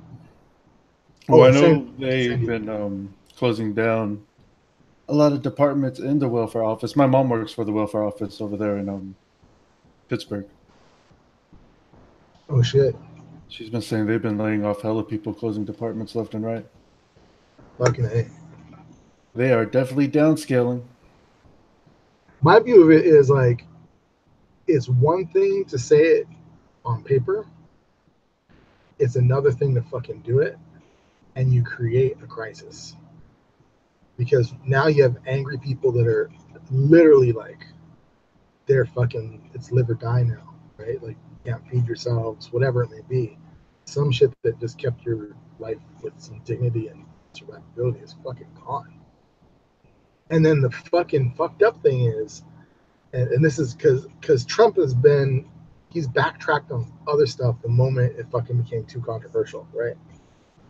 Yeah. And then now the difference in California is, which is what I expect, is California is different than other states in terms of how it uses federal funding and what some of its values are. So like, it isn't EBT, it's CalFresh, right? And then it isn't general assistance, it's also California. Just like Medicaid, it's Medi-Cal, right? Yeah. And so I have a feeling that the state will probably step in and take it over, make sure it happens, because they're just going to have a crisis. You know, something's going to happen. Or this could be a fucking major fuck up on the part of Trump with one of the singularly most powerful demographic in the U.S. Because if you affect senior citizens, the AAPRP is one of the most, AAPRP. They are one of the most organized um, special interest groups in the entire fucking country, and their membership, or just senior citizens in general have a higher voting ratio than anyone else in the entire country. It's like something, Yup. it's like fucking 80%. And so you strike at them, that's a fucking hornet's nest. Like, with power, like they can actually do some shit, versus just some people getting angry and waving signs. And then you're talking about starving motherfuckers. Like, I'm just, that's gonna be fucking crazy, man. Well, we're gonna see. Like I said, it starts this month, um, and then some people, you'll really see it probably by November, by no late November, December, because it's supposed to be a 3 month thing. Like, basically, describes like you're on probation Mm-hmm. with the program, and then the program will end if you don't do certain things within 3 months. And I think really the thing is, what they're trying to do is, we'll provide 3 months of services for you.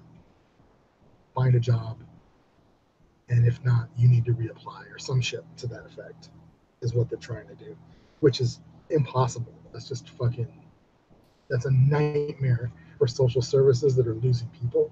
Fuck, I couldn't even imagine what that office will look like if people have to fucking reapply every fucking 3 months.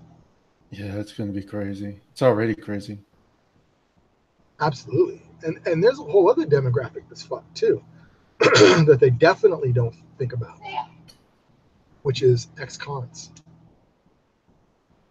Because they already have a fucking problem finding work. But I know tons of ex-cons, the very fucking first thing they do when they get out is they go to the fucking social service agency. You know, they get their fucking shit right.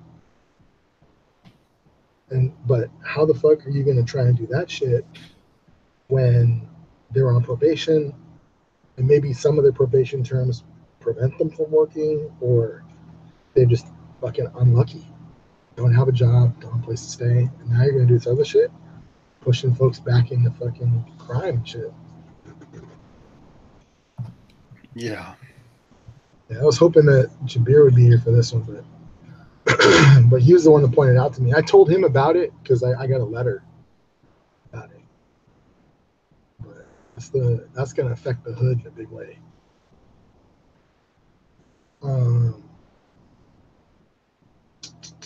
Oh, Kamehameha, dude. Yeah. Why did we get on that and break from geek culture? Because I'm a dumbass. Because I guess it was the only news item and it caught my attention. I was looking at the paper. All right, I can edit it out. There's enough gap where I can just go. You crazy fool. A little bit. By the way, it was on the approval. Hold on. Give me a second. I need to take a piss anyway. Oh, yeah, go for it.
All right.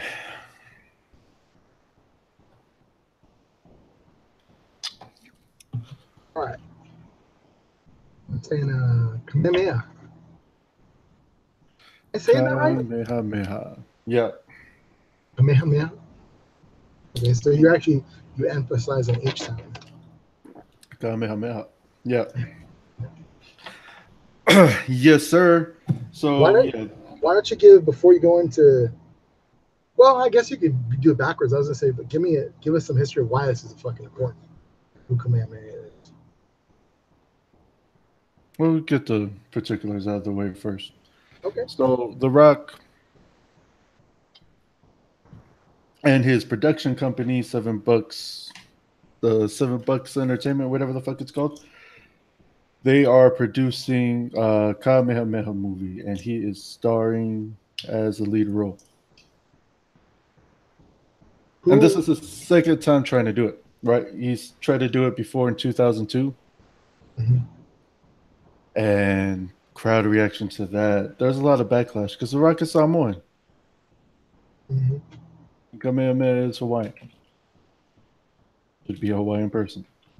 But anyways, it fell apart the first time because of that. This time people seem more receptive.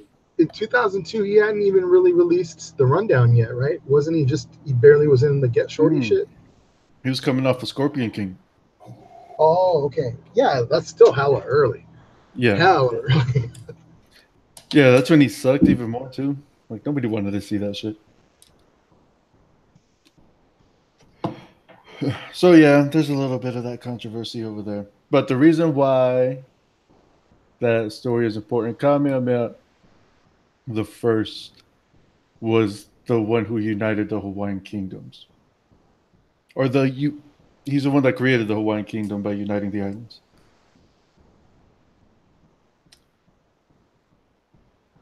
There really isn't much to say about it than that. I mean, he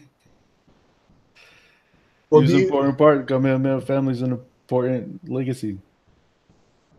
They were a priestly line. do they're a priestly line? Yeah. What is the after doing shit the Moana. Moana? That's what it was. I fucking forgot the name. After Mozart. doing yeah, I do that I knew. After doing Moana, does he have more just cachet? Is that what it is? Like social cachet? Because still seems like a bold move. I know it's been a passion project for him for a while, which is a weird passion project because he's not Hawaiian at all, and he was fucking raised in Florida, if I remember correctly, right? No, he was raised in Hawaii. Was he? Oh, fuck, I Yeah. didn't know that at all. That's fucking total news to me. He was raised in Hawaii, but still, like, you're not Hawaiian. Why the fuck do you want to tell this story so bad? Why just tell a Samoan story? You want to tell Island story? Well, I think it's probably because that story is known to Americans, and he thinks it's gonna be an American fucking thing. But I That think it's story just isn't known to Americans. Americans just know Kamehameha was a king in Hawaii. oh yeah, they don't know the real story, the whole story at all. I think he's doing it.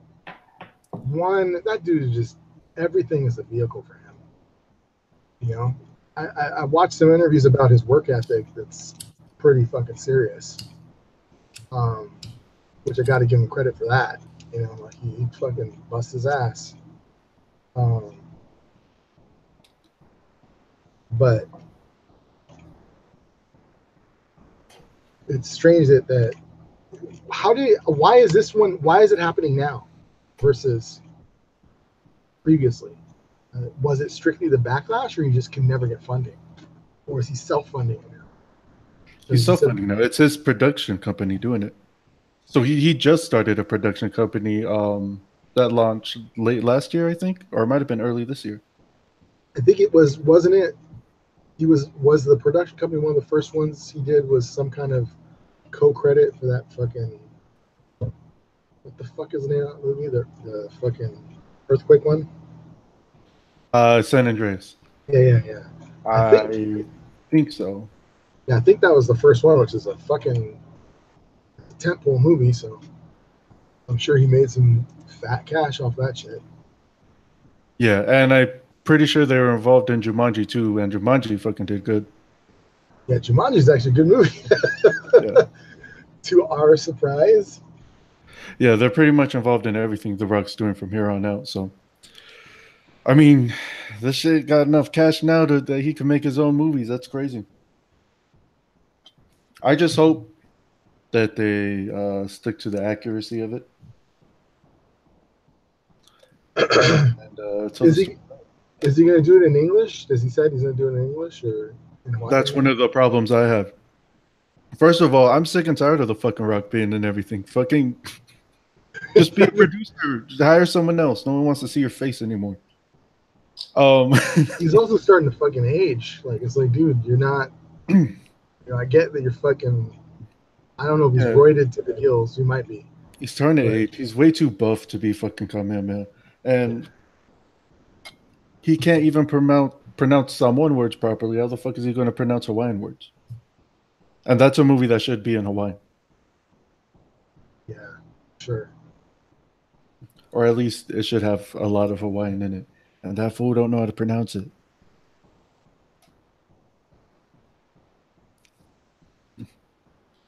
Has anyone seen a script? Is there a script? No, he just announced it. They hired the guy that did Braveheart to write the script. Oh, I used to talk to that guy on in the old school AOL Messenger. What's It up? was, yeah, back in the days, in the early days of the internet, I actually talked to a few celebs and some political people too, which is another story. But there was a couple connected Hollywood people I used to talk to, and that was one of them.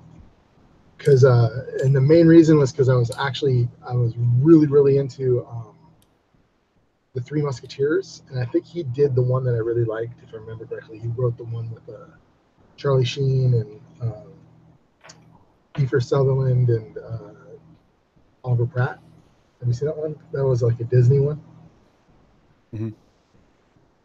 And yeah, the dude is, if you actually read his kind, like he more recently he's done like odd films that are actually fucking good. Like there's some depth to them. It's not just you know canned storytelling, because that's really what it is. It's canned storytelling of a particular type that is kind of like the typical kind of American male archetype type story, like the hero, Yeah.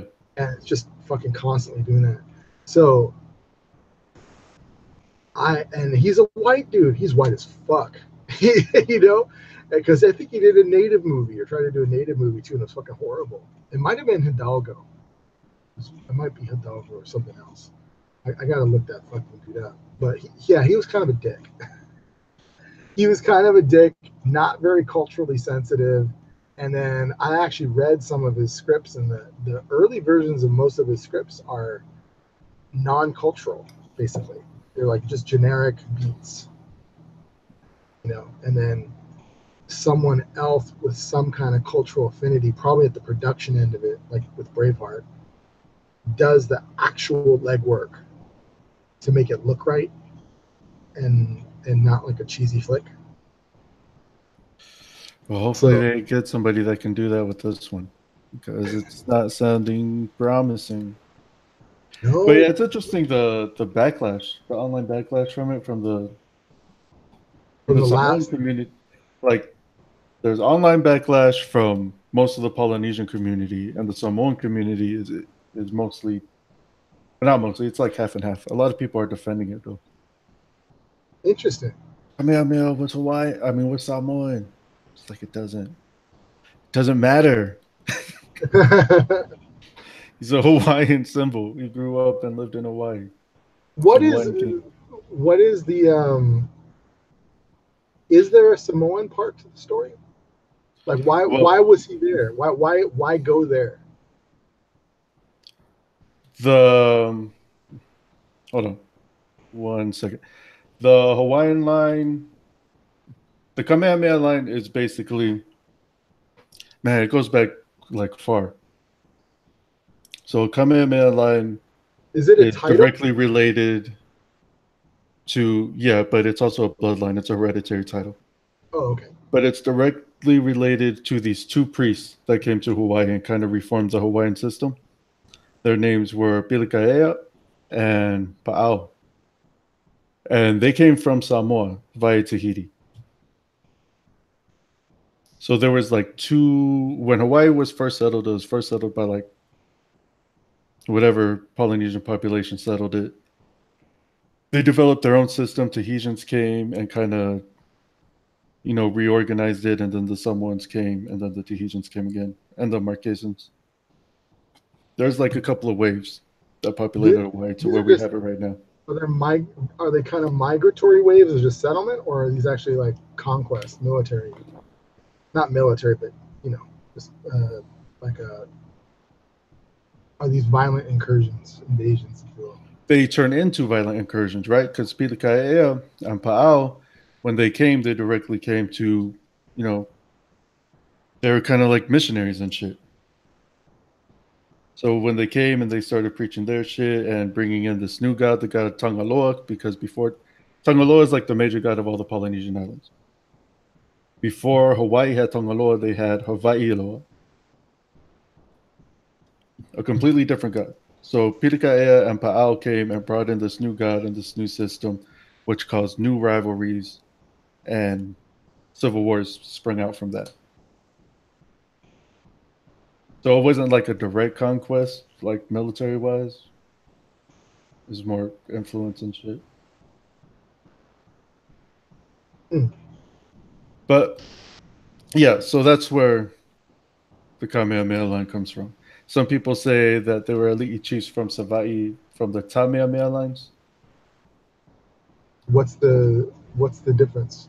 I mean, is that just an accent difference, when you go way Yeah. back in the history. So Tamea could be Kamehameha, could be Yeah. like one and the same. Kamehameha could be Kamehameha Oh. or Tamamehameha. So if so, then that means that you'd have like you could actually combine the stories into a single figure. How far back is this, roughly estimated, speculatively? Uh, Man, it depends. Probably like 12th century. Yeah. Not that long. Yeah, I know. I was surprised that there's a surprising amount of contemporary Polynesian history within the framework of like that we actually can time. It's not like the Europeans where all of a sudden you're looking at millions of year old bones and you have no fucking clue, right? You Yeah. actually get saying, oh, there's real people. One of the And one, the story's still alive. yeah, The for oral sure. tradition is still alive. But yeah, and also King Kalakaua, the last king of Hawaii, was Kamehameha the Fourth. He before he died, he constructed like a history book on Hawaii. It was Yes, just called I Hawaii. think I have it somewhere, or I kind of absconded by it, certainly someone. Yeah, well, Um, in there he tracks the lineage of his line, and he straight up says that it's Samoan,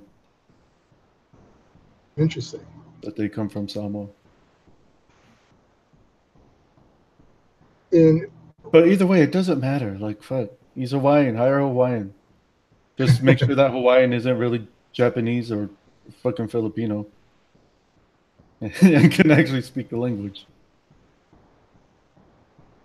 I have a little more question about the historical elements. What's up? So then, what would in the Samoan tale? I'm assuming there's an element of there's some element of Samoan tale. Aside from the two priests that you said restructure Hawaii, Hmm. what motivates Kamehameha to leave? You know, like because or am I wrong? Because my impression was that he actually came to the island. That was my understanding of the story.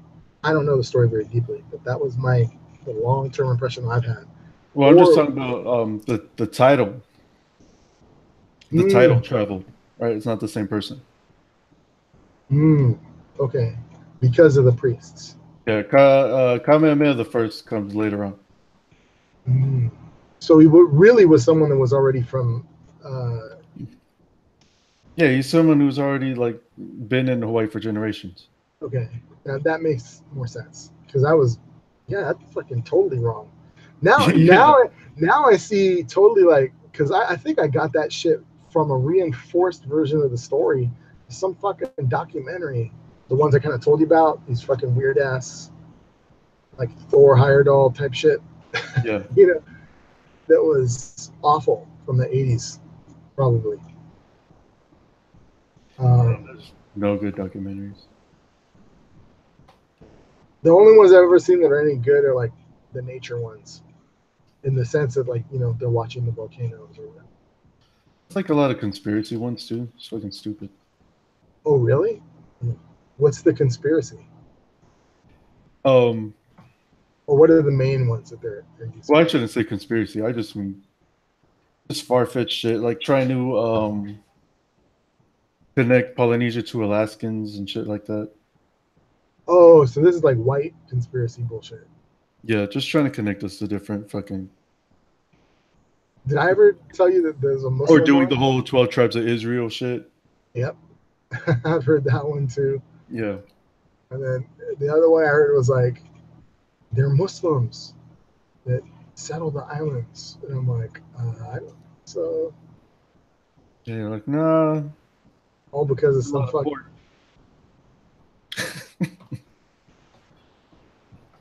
Fuck, man. Well, why would they say Muslims? There's this story, and I remember I haven't I read portions of the book. I don't have the book. Um, the guy is, I think his name is Bilal Phillips. Bilal Phillips is a British Muslim.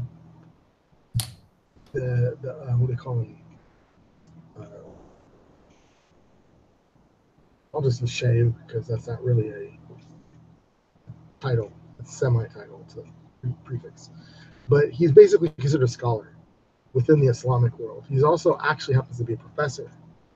And so what he does in a lot of his work originally was tracing Islam within the African tradition, right?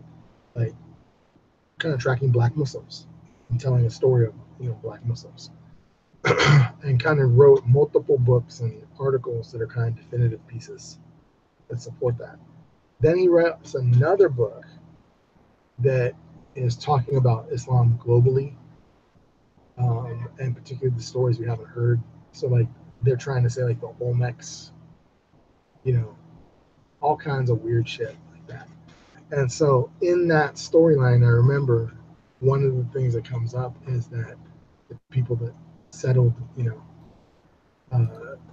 Hawaii and stuff were traded with, and they got converted to Islam. And the example he used, and I forget if it was in a speech or something else, the example he used though was he pointed to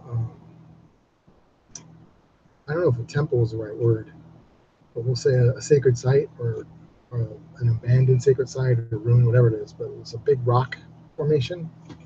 Oh yeah, the house. Yeah, and then that no one really knows what they are, but I guess there have been ceremonies there, and he said that there's carvings there that spell out the name of Allah in Arabic. Yeah, see, because they do the same shit with the Hebrew stuff. It's like you don't know what those carvings are.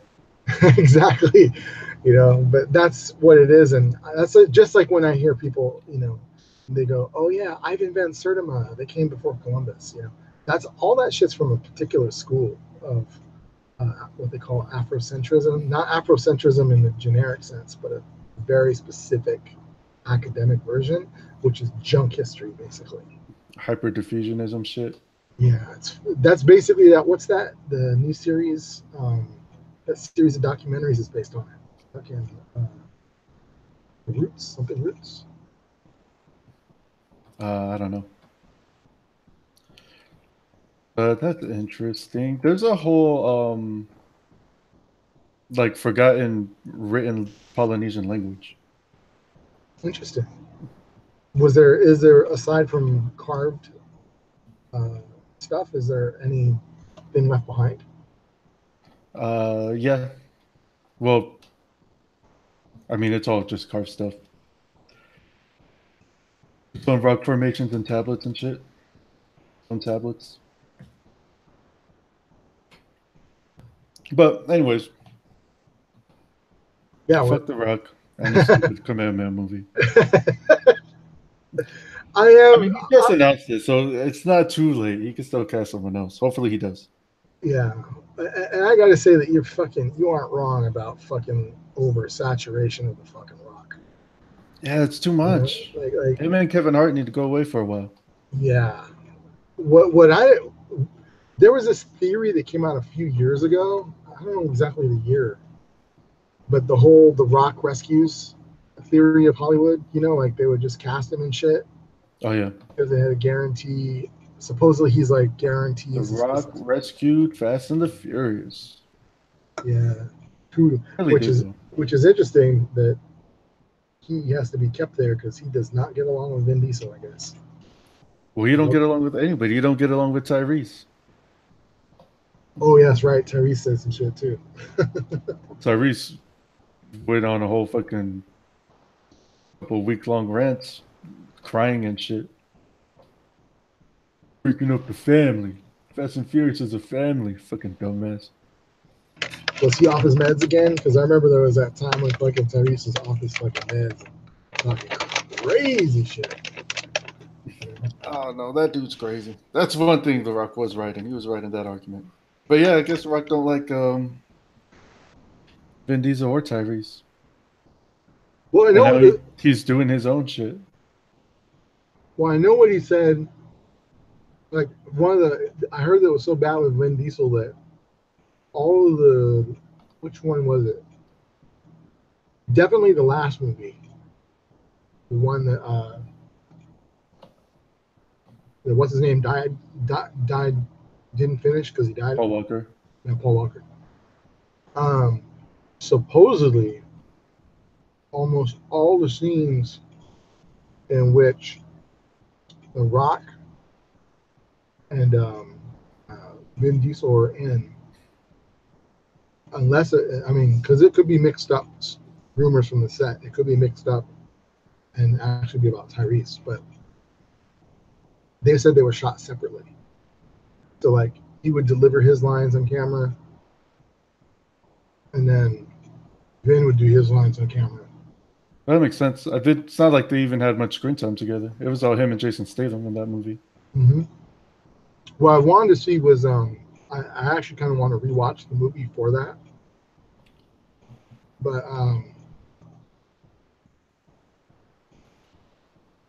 I think he is contractually, he has a fucking ironclad contract. Like I think he may not.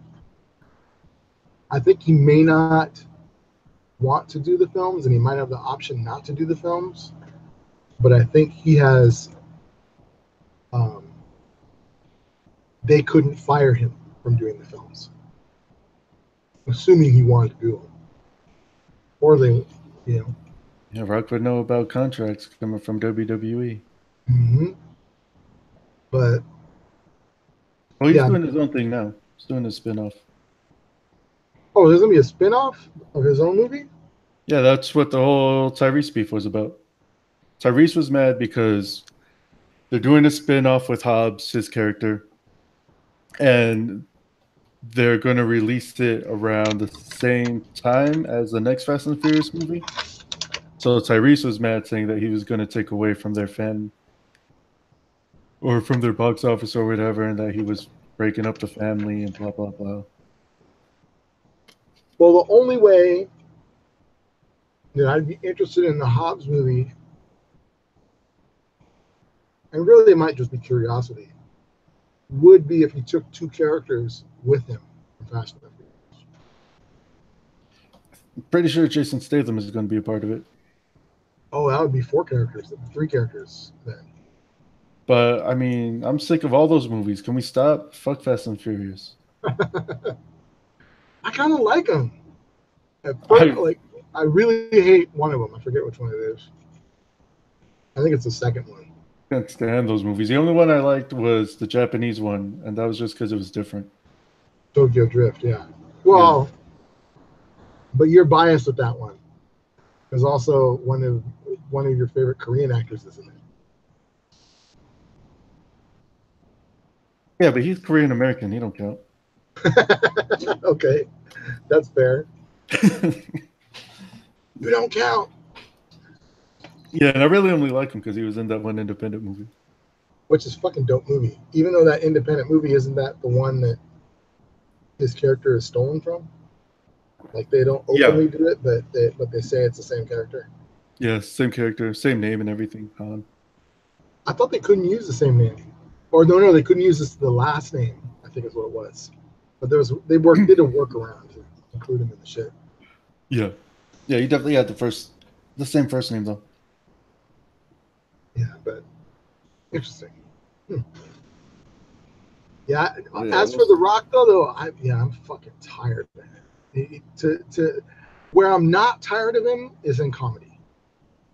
I'm really tired of action Rock because there's an element of it is just so fucking alpha male, old school bullshit. Like just so fun. It's like too much. It's macho as fuck. You know, like I'm gonna create myself as the Uberman. And on one level, people could argue, oh yeah, it's a fucking person of color doing it. But actually, I just attitudinally don't like it. Like it just is a bad fucking attitude. And then there's this rescue shit, which in part, not that it was a great movie, but I fucking hated that he was in. I actually didn't like him being brought in the Fast and Furious. I think he was a waste because it didn't really need him. And then I hated him in G.I. Joe, where he had to become the fucking star. Oh, that movie was horrible. Yeah, it wasn't a great movie. Neither I just don't like him because he's not that great of an actor. And he's in everything. And people keep saying he's like this great fucking thing, but he's not. He sucks. Why am I the only one seeing this? I agree with you. That shows how fucking Yeah, because he's only been good. Like, if you want to talk dramatic acting, he's only been good in one film, and that's Drive, right? Driven Drive. And Drive Kiss could be made for Gridiron Gang. that's the football one. Yeah. I'd have to rewatch that one. It's been a while. Is Drive? Well, there's Drive, and what's the other one where he's trying to rescue the kid that hijacked a truck or whatever? Snitch. Yeah, that one is almost the same fucking character though, and that one's okay. Those are the only dramatic ones that are okay. But in general, I only really like him in comedies. You know, like I love his fucking first film, but I love Peter Berg shit. But Rundown was that. yeah, that fucking movie, I fucking love that fucking. I think it was. You know the original title? No. Hell Dorado. God, thank God they got rid of that shit. Huh? Thank God they got rid of that shit. I know, right? Fucking corny. Hell Dorado. What the fuck is that? Talk about ridiculous. Yeah, he does comedies good. I think he could play like family roles good. Yeah, he'd be good in family roles if they didn't have to always inject the fucking action element. Yeah. That's the problem. It's like we're watching it and all of a sudden you're like, what the fuck, man? Yeah, he was good in the other football movie he did where he had the little girl with him. Yeah, that one was pretty good. Yeah. He's actually really good with kids. I'll say that. Like he did that one, and even the one where he's the fairy, right? With fucking Tooth Fairy or whatever. But the other thing, his action shit is crazy, but that shows how important branding is. This fool rose to the top, highest paid actor, mediocre as fuck, but his brand is strong. Yeah. Well, he also did a fucking total reinvention. Personally, I think he's too fucking big. You know, and I do think it affects his fucking personality. Like, just I don't know if it's roids or whatever. He just is kind of a. Rock doesn't do steroids. That physique's all natural.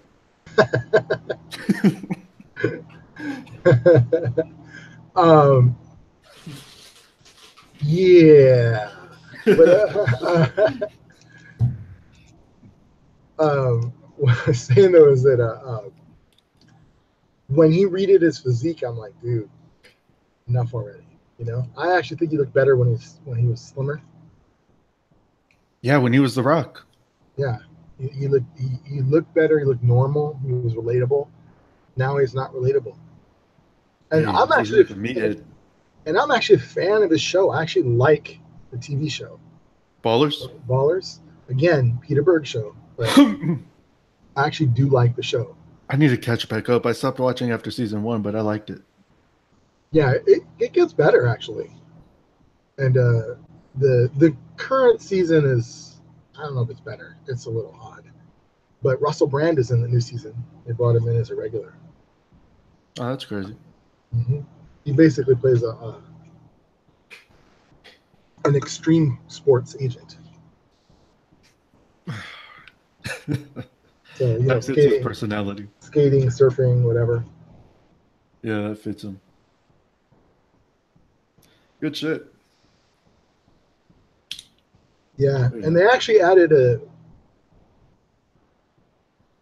Well, I don't think you'll mind if I spoil certain shit because it's not like it's a fucking surprise show, right? It's not a fucking mystery. They add some dimensional shit in the new one. To who? To his character. Oh, right on. Because they relocated the show to LA. So it's no longer based in Miami anymore. So the whole shit's now in LA. And then good. They give a character moment which clearly was invented for the third season because I don't think he makes any fucking reference to any of it in any of the other seasons. Which is that he had a brother. and that his brother committed suicide. And so he has like an underlying fucking anger, and everything he does is kind of a reflection of that. Like, because he actually says something along the lines, I'm paraphrasing, there's like a line where he says, no, my brother did all these things. Like, he was the one that should have done what I did. And in fact, he was the mediocre one compared to his brother, who was all he had naturally gifted shit. Like, he was the real fucking good football player. He was the real this, that, the other thing. And that he basically had to rise up in his place. All right. Yeah, that is out of nowhere. Yeah, it really was, and it's just kind of superficial, but it's surprising because he's actually feeling real angry. Like, he has serious emotion for it. But in my opinion, if it's just left at that and we don't actually get family, I'm hesitant, because in a weird way that kind of reinforces to me that he's making shit for white people. You know, I actually think if you want, you know, technically all are because of the cash, but I would say that so far, like, that character as a loner is palatable for a certain amount of time, but it's unrealistic if he's never grounded in something. And they tried to kind of loosely ground him in fucking relationships at different times, but he doesn't have a kid, so there's no grounding with the kid character. It is like puts him in some kind of normal human situation. And then there seems to be no family. So you don't get any of that dynamic. But I find it, because he's a producer on the show too, if they don't show an actual family unit, and for once I'd like it to fucking actually maybe be, you know, Samoan or Polynesian, something, you know, like not some other weird deviant shit where he's playing ethnically ambiguous, you know. He's mostly always been a white dude. Yeah. A few times he's been half black, half white. Yep. But ethnically ambiguous, right? Yeah. And so I would like to see that fucking family because it fits for the fucking character and the genre. You know, he's playing an ex-football player. Okay, you don't have to fucking dodge being black or dodge being Samoan. Fucking, it works. It works perfectly for it. Yeah. Right? Football Island, motherfucker. Exactly. And so what I'd like to see is not just this disappeared invisible family. I'd like to see him actually have to interact and inject that element outside of the fucking glitz and the glamour kind of elements of the story, like the structure of the story itself. Because they've done it in the past in other seasons where they do it with the players, like some of the players having come from the hood or whatever. But in general, it'll be boring if it's not that. And that's my problem with him, because I actually think that that's what he wants. Like, I think he's so invested in a certain version of his own brand that is hyper masculine that it's fucking boring. You know, it isn't just the talentlessness. It's just that what he's trying to sell is fucking boring. Yeah. You know, it's like, whatever. Yeah, I agree. And then he fucking injects his voice into fucking political shit. Fuck him. Like, you remember how he got all that fucking press for being the first one in the U.S. to break the story of Bin Laden? Yeah. Oh, I have friends. What the fuck was that? He just said he had I guess some instructor or someone that he had, like, as a consultant in some movie, or I thought he said it was his cousin. It might have been some distant relative or whatever told him. But I just find that fucking silly. Who the fuck gives a fuck about The Rock? Why the fuck? We don't like what we're doing. It's like, who the fuck are you? And then he gets super. Why does an actor have to break the? Why does the actor get to break the news? Yeah, why does the actor get to break the news? And I'm surprised he didn't go on there like as The Rock and start doing some wrestling shit. Yeah, well, that and his super fucking patriotic bullshit. I'm just like, come on, man. Finally, The Rock. Yeah, that dude's wet. But maybe this last film won its performance, and then what I'm speculating in terms of how it was made, the financing and shit, like why it was made, could be indicative of him losing his juice.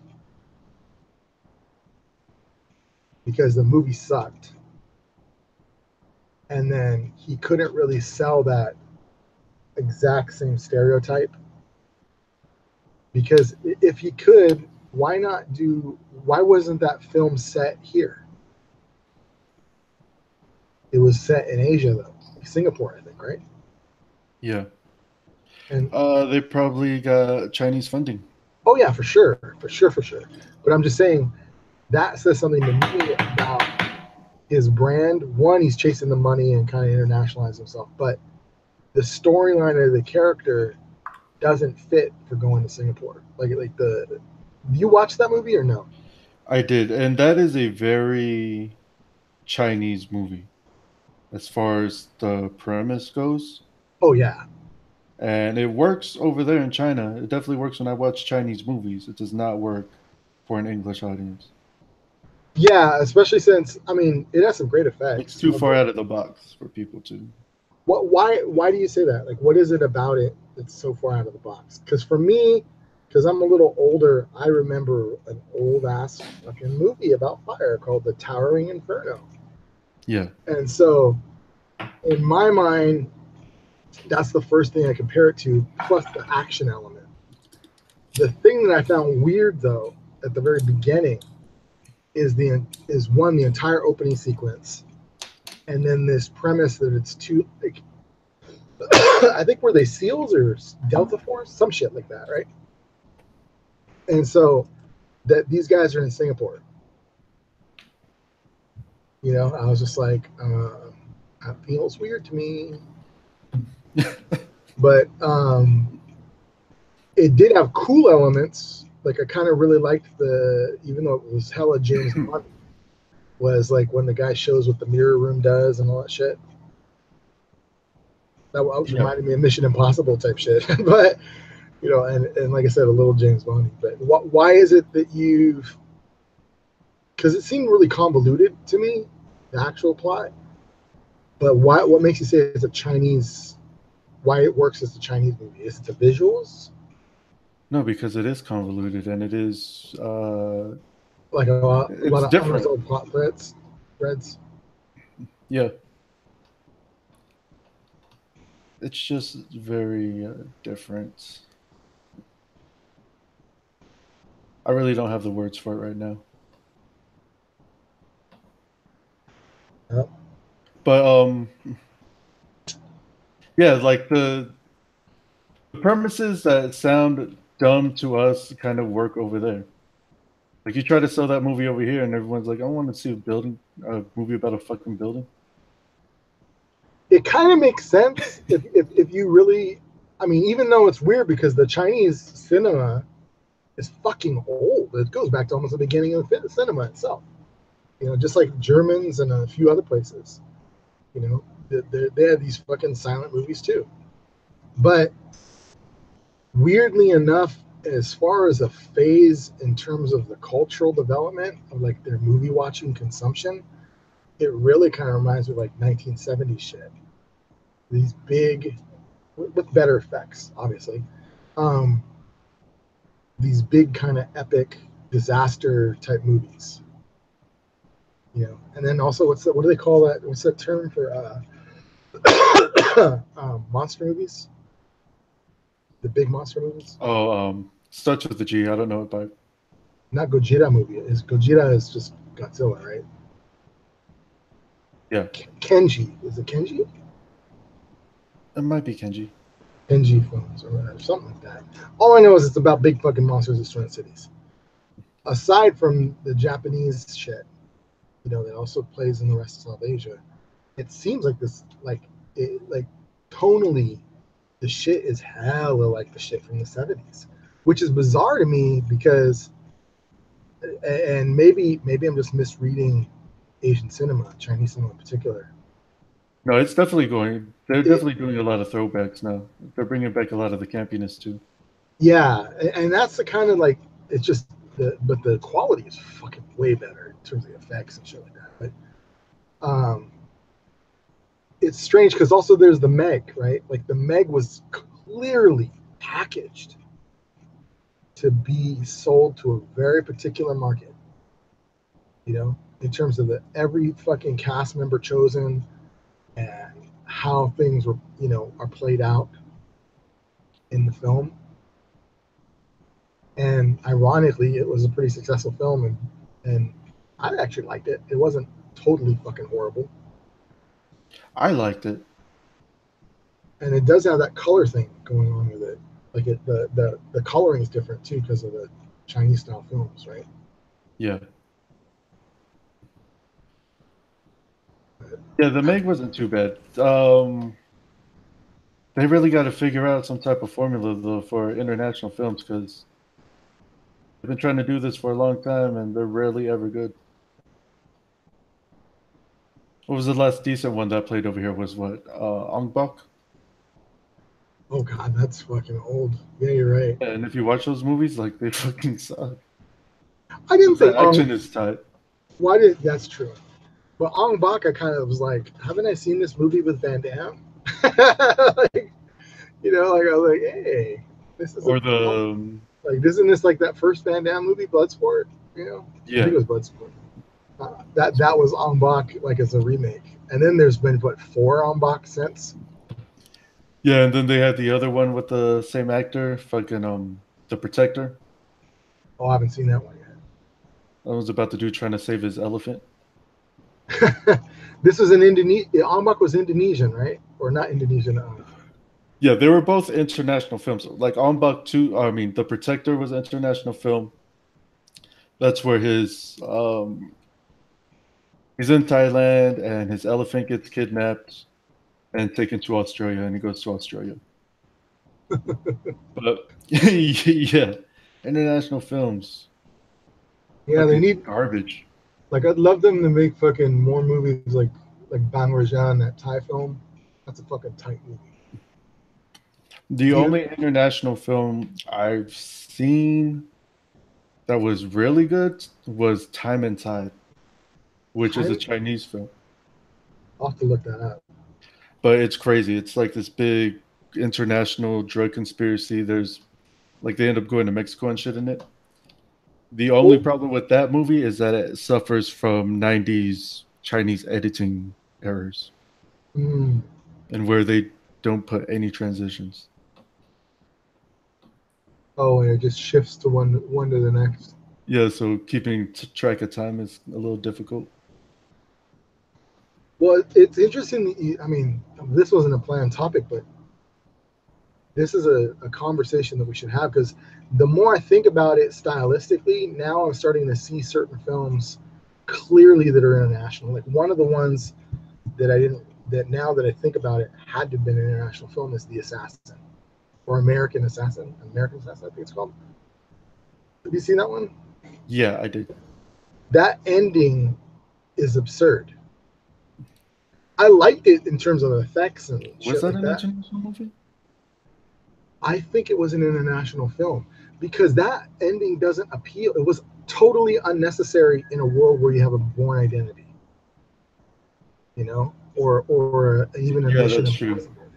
And so you don't need this epic scale thing, but that would sell and be the payoff in an Asian type of film, an international Asian type of film. That would structurally be their film. That's a little kid or cat outside. I can't tell. Um, can you Sounds hear like it? a cat. Yeah, that is definitely a cat. But you were saying? Oh, it's probably springtime. Uh, Yeah, because it isn't. They don't. Cats don't sound like that when they're giving birth. Sometimes cats make noises like that in other circumstances, but primarily it sounds like that when they're getting down to business. in Samoan culture, that's a bad sign. Oh fuck. That means bad luck. Yeah, pretty Cats and much. cats in general, or just Cats crying outside your house, outside your dwelling. ah. What? Even when cats are getting their freak on. Oh no, they're not getting their freak on. You could tell when cats are fucking. They sound like they're killing each other.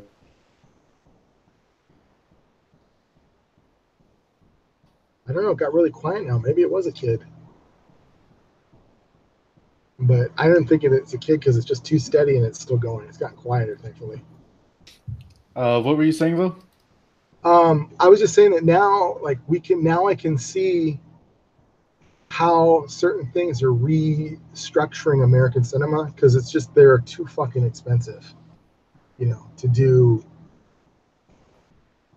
things the way they've been doing them, which feeds right back to our first topic.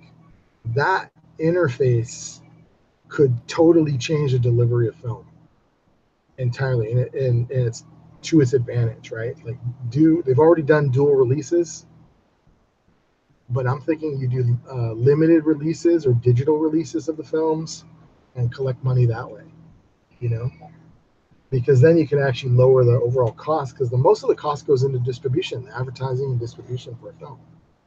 Whereas if it's a subscription service, your ad is right fucking there. It costs you fucking nothing almost, you know. But what I'm saying is that clearly that's influencing and restructuring kind of the what they call tentpole films Yeah. in order for them to be appealing. And Well, I think that's why we're getting these type of 10-point films and why most of them are action because that's the one that crosses cultural boundaries and shit. easiest, Yeah. yeah. The other one that's interesting is That's why fucking Terminator does so well overseas. Robots fighting. And because Asians just love giant ass robots. But that's another thing. the other one that's kind of interesting is how American cinema and the tastes for American cinema are different. And so they make different choices in terms of their casting. You can tell the difference of when they're in charge of casting versus we're in charge of casting in the US side because they cast certain people. A perfect example is that fucking Jackie Chan movie with John Cusack. Oh yeah, yeah. Was it Dragon Blade? I think it was called Dragon Blade, right? I forget the name of it, but that was a weird fucking movie. Very weird. The casting was bizarre. When they're all like fucking singing that Catholic shit, Oh god, that was fucking even and more everybody bizarre. just starts like crying and shit. And they're like, what the fuck is this bullshit? Oh man, it looked good though. And then, but even It did so, look good. like even so, it has this fucking weird. We should really analyze these things now that I think about it, because some of it, all of it, has to have been approved by the Chinese government, and so it has underlying social values. Because there's actually a common element in that also is in the Meg, right? Like one of the things that was in the Meg that was kind of surprising was the sacrificial hero, even though I felt it was unnecessary, but was the when Masayoka, right?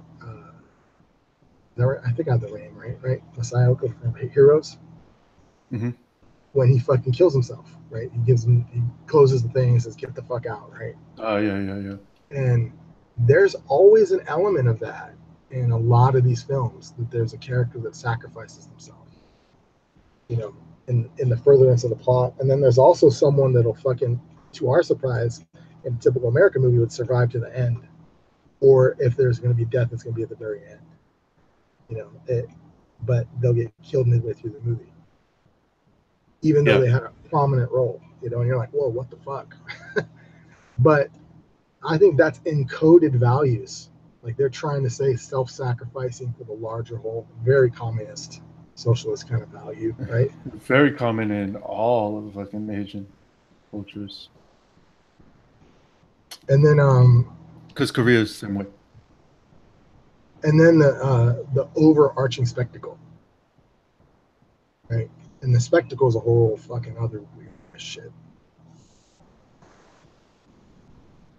Yep. I just hope some of the positives carry over. I would like to see more Hollywood movies where all the heroes die, like they do in Asian movies. That'd be dope. Hmm. Yeah, And that comes from in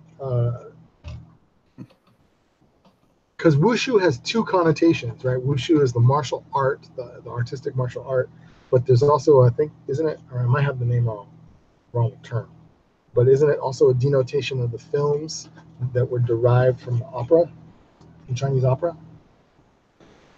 I don't know. Well, I know that there's two types. Like in China, the film, and this is where, of course, Bruce Lee fucking changes shit, but the film tradition in China was rooted in two things. There was the action genre, which always had that magical element. That's where you have the flying motherfuckers and wire work and all that shit. Yeah. Or it develops into that. That's the shit that fucking Bruce totally abandons by bringing like an American action fight movie. Right? He that's what makes his And you movie wanted so. to make it more realistic. Yeah, he changed the fucking. It's stylistically so fucking different than everything else because the other genre were operas. Essentially, they're so hyper dramatic, and epically dramatic. The best way I could describe it would be like as if Wagner wrote every fucking movie. You know, there's always these kind of bigger than life characters that are all Yeah. overly dramatic endings. You know, and so I think that is what transforms into the entire cast dying, self-sacrificing, all that stuff. That's like the stuff from the stage brought to the silver screen. And then, but now I was we're actually getting. thinking more of the gangster movies. Oh, really? Yeah. I always felt that the gangster movies, in some ways, the thing that took the most from is actually not Chinese movies, but Japanese movies. Well, Because yeah, all of them take from Japanese movies. But still, that's like a common theme in all of them. Like Korean gangster movies, that's happens pretty often, where you're following these protagonists around. You get to their deep. Like, there's a movie called. There's two movies that come to mind. One, I forget the name. I think it's called Sunflower, but I don't think that's it. But anyways, about an ex-con, ex-gangster gets out of prison, reforms his life. The twist of the movie is that the person because the whole time he's staying with this old lady, his mom. mm-hmm. The twist of the movie is that it's not actually his mom. That woman adopted him, and that woman was the mother of the person he killed. Oh shit, that's a nice twist. And in the movie, she ends up dying from some gangsters who want to buy her property, but she doesn't want to sell. And then he goes on a rampage, confronts the entire fucking gang who are at some fucking like banquet or some shit, and everyone just fucking dies. In a massive action sequence, or Yeah, yeah, it's fucking dope. The other one is Gangster High, which is one of my favorite movies. I actually have that downloaded. I just haven't watched it yet. I think. I'm pretty sure I have that. Well, I just spoiled the end for you because I already inferred it. Oh, But okay. Okay. Yeah, you all did. those little kids that you're gonna fall in love with when you watch that movie, yeah, they're all goners. But yeah, All they're right. not afraid to kill their heroes. I love that shit because you don't expect it. Well, see, this is a good predicate, right? Because one, there's the Chinese, what is it called? The film something or other. It's the board or what, a film board. I think it's what it is, Chinese film board, whatever. Yeah, That has a checklist that I've heard of things they can and can't do, like mandatory things that should be included and things that should be excluded, right? And right. then that's why certain American films can come in and stuff like that. So it's obviously changing storytelling. For major tentpole films, American tentpole films, a lot of that shit, I'm very curious to see how it's going to be alter American filmmaking. You know, because one of the things that I think has really sucked is some of these epic films that are just monumentally uncreative and boring. Like the last, for example, Jurassic Park was an example of that, or Jurassic Kingdom. This last one was an example of that. Same thing with like, was it Weather Storm or Firestorm or what the fuck that was?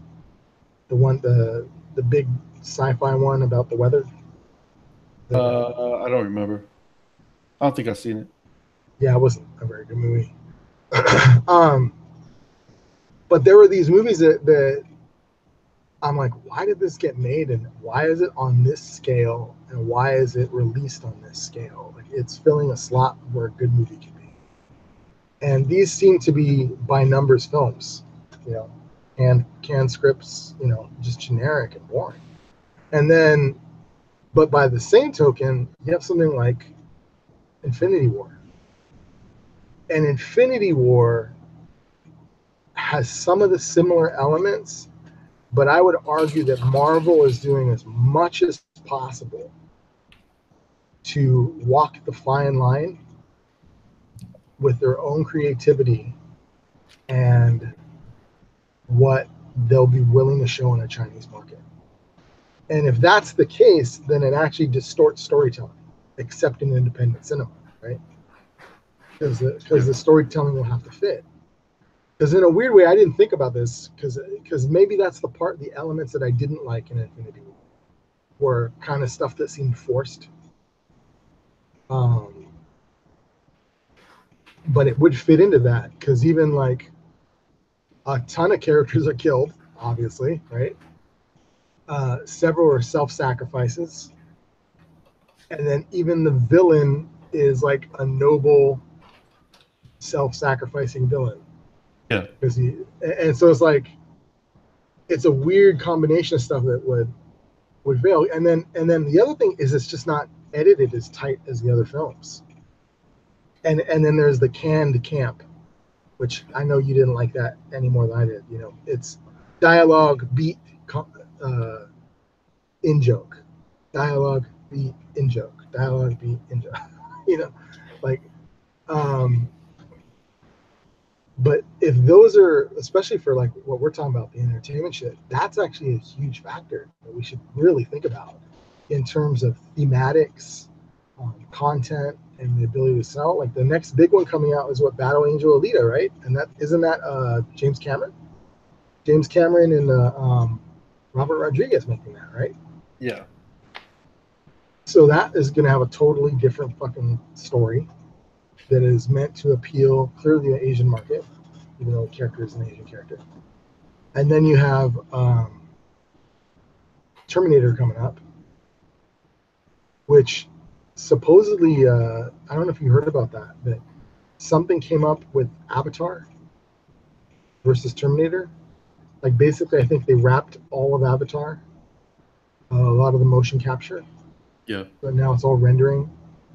And then, but they also said something about like how Cameron got pulled away from Avatar, like Avatar was going to get postponed to some degree because Cameron has wedged in Terminator as a, I think it's going to be a quadrilogy. I think he either said a quadrilogy or six. That dude is doing too much. Just make a good movie first. Yeah. Well, I mean, he's doing a lot of shit. To his credit, you know, because I think about this item a lot, which is just not legacy, but productivity. And as you get older, you know, you have less time, so you might as well fucking do as much as you fucking can, right? And that motherfucker's doing hella shit. The difference is, have you watched any of the Terminator stuff on the upcoming? No. Upcoming film? I didn't even know there was a new Terminator. Oh yeah, dude! He's doing it with Miller from Deadpool. Mm-hmm. Miller's actually going to be the director, and then what he did is he approached Cameron, and they really talked, and Cameron kind of did a 180 because he basically had zero involvement in any of the other sequels because I guess of how they treated the material and approached him or whatever, you know, or he was just on some other shit. When he approaches Cameron about this, they basically become a writing creative team. Cameron as producer and a mentor. Miller is going to be the director, but he had some of the creative vision. But the writing is the two of them. Plus, they have a fucking amazing writer's room. Because what they did is they didn't. Well, hold on. We were talking about China. We could save this for another time. Okay, you're right. Well, I was just saying that we should fucking pay attention to how they're going to distort films and what those tropes are, because now we're going to have to give them in every fucking movie, it seems. Like even Deadpool fits this fucking structure. Fucking A. But I also don't think it's fair to attribute a lot of the negative stuff to Chinese cinema because there's a lot of dope shit over there too. Oh no, I'm not saying negative stuff. I'm saying that there's certain thematic things that are consistent, right? And that's not necessarily negative, because who knows? God knows we need to learn about self-sacrifice and the society of I and me and mine. And they are opening up a bit. I mean, just the fact that they had Doctor Strange and Coco was a big deal. Really, I didn't know that. Yeah, because they don't let supernatural stuff in from other countries. And what's strange is Doctor Strange is delicately touches as close to Tibet as you possibly could get without it being a fucking a big issue.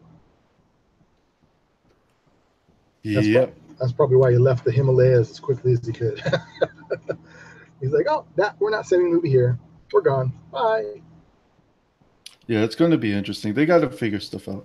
I think they have to have more faith in audiences.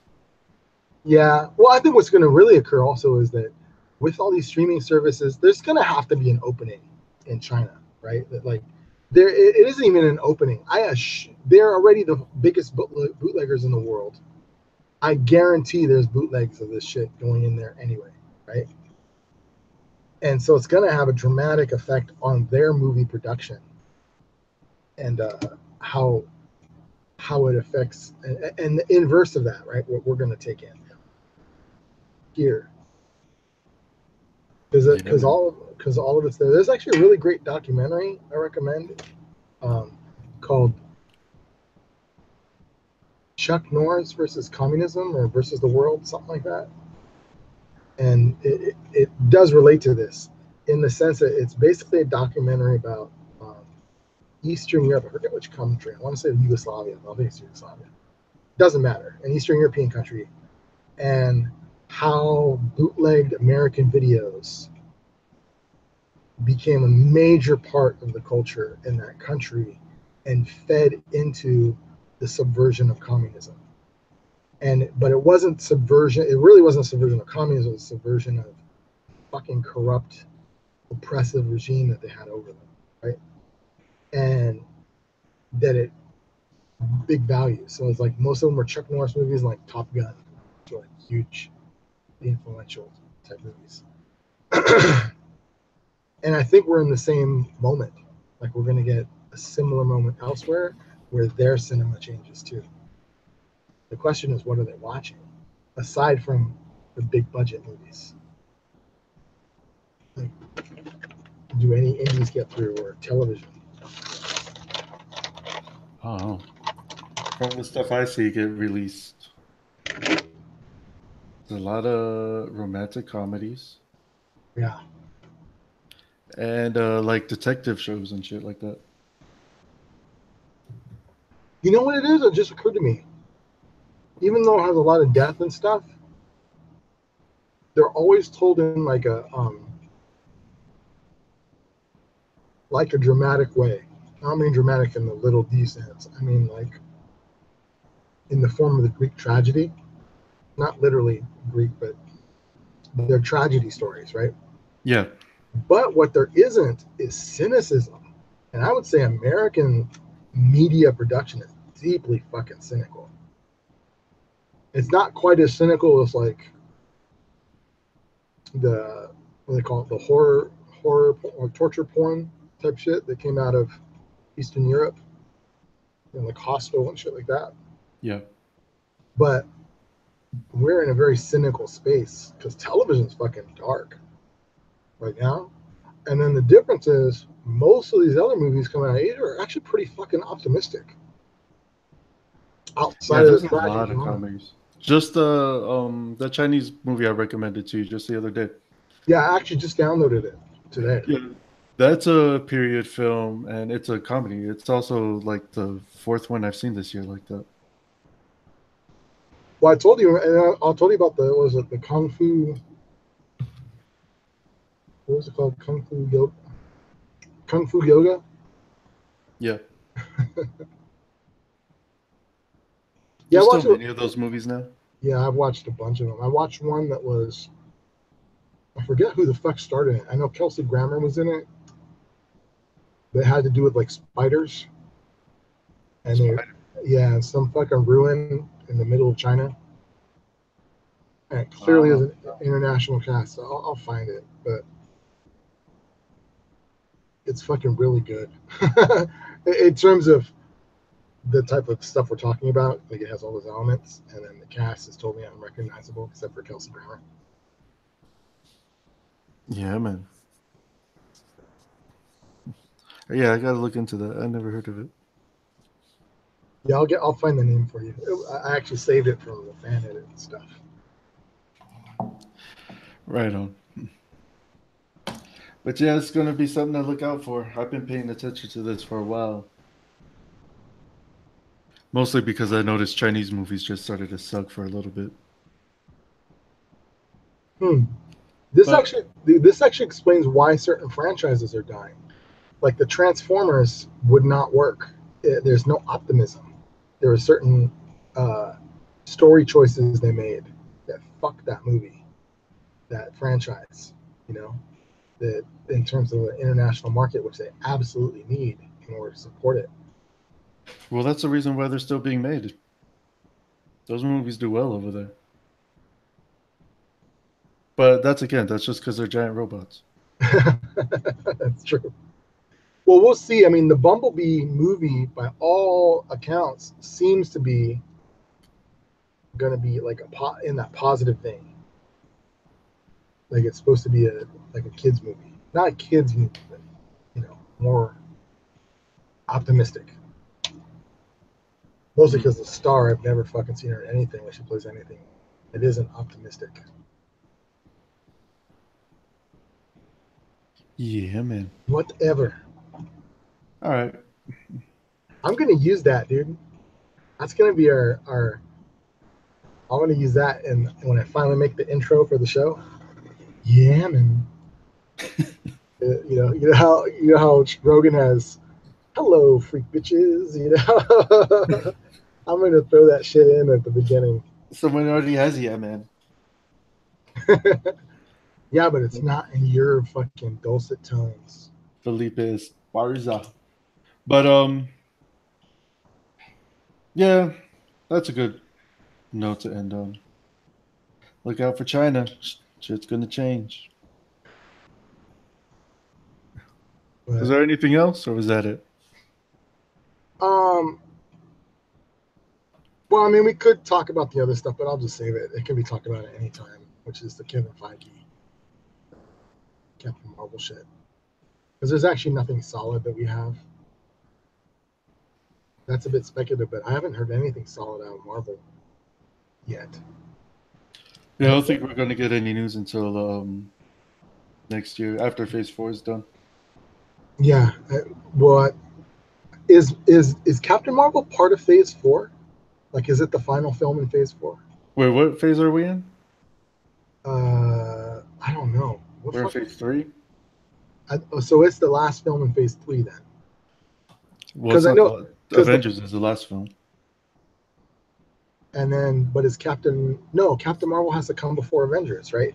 Yeah, Because that's so so that means the last two films are Captain Marvel then Avengers, yeah, Avengers is the next possibly one.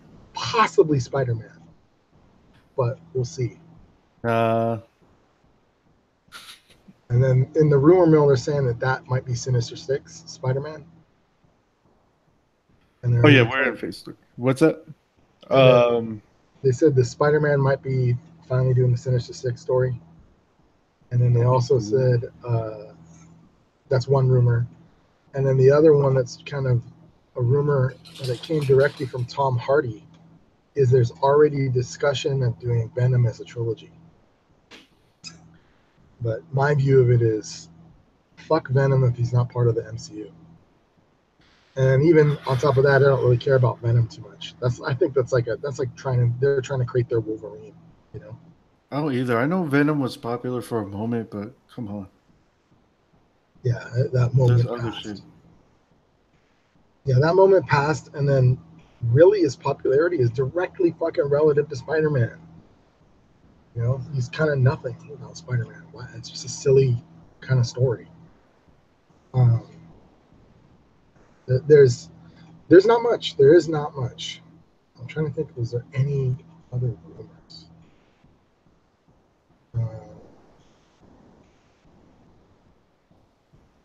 No, it's just those. Oh no, the other rumor was Guardians of the Galaxy, because you know they suspended production. It's officially suspended right now. I think it's been removed from schedule, and pending them getting a director. Interesting. And then in terms of Have they talked about any rumors about directors? yes, in terms of our peers, so to speak, they have most definitely, like, by far the fan favorite is Taika Waititi. Yeah, it should be. And then everyone is pretty much going, it probably is going to be Taika Waititi. The problem I see with that, though it would make sense as to why they would suspend it for a couple different reasons, would be I seriously doubt Taika's going to have to force it into his schedule, because I suspect his schedule was already pre-made by maybe as close to 2 years out. Like he had already graduated onto bigger and better things. You know, his Thor definitely opened that door. I don't know about that. He did say that he was just going to go back to Doing small independence. But those take time too, you know. Especially Yeah, since but you he's can push it acting. off. It's an independent movie. That's true. The one he's doing right now is Jojo Rabbit, which is going to be interesting. Pretty sure he's playing Hitler. Yeah, he is playing Hitler. Is he bringing back his main homie, Jermaine? No, he's not in it. Oh man, I like them when they're fucking together. I don't think he directed. Oh no, he did. He is directing this. Yeah, Jermaine Clement's not in it. Yeah, they work well together. Yeah, there's some. Sam Rockwell's in it though, He's good, and and Rockwell. Scarlett Johansson, and Stephen Merchant, and Alfie Allen. There's a lot of heavy hitters in here Fucking hey. from the British world. Yeah. Rebel Wilson. I actually like Rebel Wilson. Her shtick works for me. Alfie Allen, I don't know. Maybe it's just the legacy of Game of Thrones that I just fucking hate his face. Like this pussy. This fucking guy, and then he always plays someone like. So far, most of his characters are smarmy. You know, he's in something coming up. He's doing something coming up, I think, where he plays a minor character. But oh no, he's in fucking Predator, I think. Yeah, he's on Predator. And so yeah, hopefully he's not a smarmy character on that one. You know, that's kind of just like wasn't he the sniper? Possibly, I don't remember. I thought that was him when I saw the trailer. I need to watch it again. Me too. But no, that's He's cool. been in a couple things. He was in John Wick. Yeah, he was. He plays a punk really good. Yeah, like you hate that fool and everything. Yeah, as part of it's his character choices, right? And that's not his own fault, you know.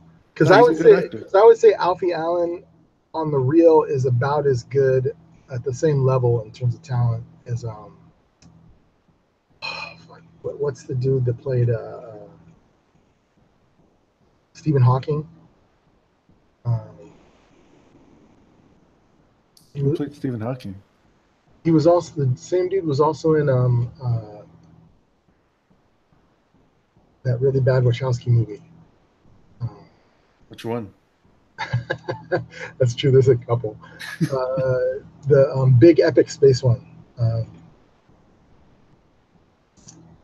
Fuck, I can't fucking even remember the name of that. Cloud Atlas. Oh, no, Cloud Atlas. But also, no, I know what I fucking should name it. He's in the new fucking Harry Potter ones. The fucking the Beasts, whatever, Fantastic Beasts. He's the main guy. Oh, okay. Yeah, him. I would say Eddie Redmayne. Yeah, Eddie Redmayne. I'd say him. I think he's better than Eddie Redmayne. Really? I actually think the reverse. Because I've seen Eddie Redmayne do a lot of different shit. And like he fucking plays a woman in one fucking movie. He does a decent job at it too. But I guess so. But I don't know. Maybe I don't. I think part of the reason I hate it. No, I know what it is. Part of it is his character choices, and then Alfie Allen fucking has the fucking Game of Thrones legacy, and him and his sister are fucking annoying. That's really in terms of their real life. You know, it's like you fucking privileged cunt. You know, fuck you. You're fucking spoiled. You and your fucking sister. True. But he has talent. That dude's talented. Yeah. Well, he's definitely better than his sister. But his sister's talents lie elsewhere. So she has talents. Give her that. Word up, man. But yeah, it's all the news that's fit to be printed on that shit. But yeah, if we want to close out, I'll let it record this because something might become interesting. But I just wanted to like. So what do you think about? This isn't for the show. This is just conversation. My mind's still stuck on the fucking DC Universe shit, dude. I know we'll probably revisit this when you watch the videos and shit, but I was crazily impressed by the implications of it.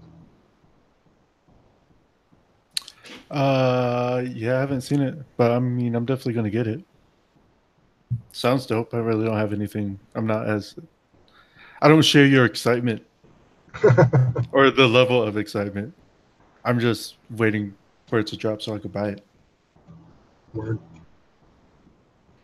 Sadly, I don't even think I'll be able to afford it. You're a way bigger DC fan than me.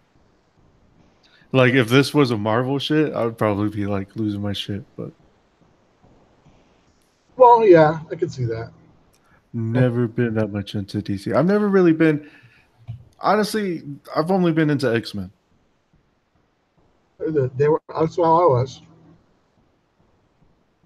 Which is funny because my Marvel shit my Marvel shit really started with fucking Star Wars, but most of the shit I was interested in Marvel, devoutly interested in, weren't Marvel properties. So I was like, I collected every issue of G.I. Joe. I was just hugely into G.I. Joe. But as far as the properties go, I actually started off not with Spider-Man. I started off with the Avengers, and during the Jim Shooter era, which is fucking that motherfucker right. He writes epic shit, and I think does not because he's known as a hard ass in the business. He has a bad rep, or gets a bad rap, I should say. But the dude is fucking talented as fuck. Because do you know anything about Jim Shooter or his story? No. That motherfucker broke into comics in like the 60s or 70s, I want to say, at I think 15 years old, as a writer, and just doing spec shit that he kept bugging him with at the Marvel offices. And they were shocked at his age when he came in and his maturity. My guess is he's one of those fucking super readers also, reading way above his age when he was like younger. Yes. So he basically started there underage and ends up becoming the editor-in-chief of Marvel. And then the follow up, the guy after him doesn't quite do well, even though they blame Shooter for a lot of that. I think it was just a downturn at the Times. The Times just turned down and weren't in tune with the times and shifts. And then he did Valiant Comics. He started Valiant Comics, which, if you ever read the first Valiant Comics, the first phase of them before the company went out of business and then got bought and relaunched itself, it's fucking brilliant shit. The comics are fucking good. And they resurrect some old school properties too. But that's his basic stuff. He's the one that invented the crossover. He oversaw the crossover idea, because the very first crossover is Secret Wars, officially, because the Crisis on Infinite Earths wasn't exactly an official crossover. But Secret Wars was the one where they go to the planet, right? Yeah. The world. Yeah. And then the cool part about that is, if you read it, the Secret Wars 2, the real protagonist is fucking Doctor Doom. You know, and you're like, what the fuck? And so that's kind of cool. You know, those were my ends. All the other shit came later. The X-Men and shit like that. The X-Men stuck with me. The other ones didn't, because one, Secret Wars is a limited series. And then Avengers didn't stick it out. And then, but Silver Surfer, I always kept abreast of Silver Surfer. That's the other one. Yeah, I got into comics through the X-Men cartoon. Oh, okay. Yeah, that is definitely a difference between you and I, because the X-Men cartoon came out when I was already into comics. Yeah. Well, how old are you? Well, I graduated high school in 92, 93. And the X-Men cartoon started in 91, 92, right? Yeah. And I'd been into yeah. And I'd been into comics since the 80s. Oh, see. Yeah, and you were like graduating high school. I was like fucking 6. Yeah. That's a good way to be introduced to the shit, right? And then, but actually, it wasn't even that. No, I was a little older. But really, it was the Superman movies I grew up on, which were dope. Yeah. And the Batman movies, which were every fucking where. Mm-hmm. But it was that X-Men cartoon that hit me.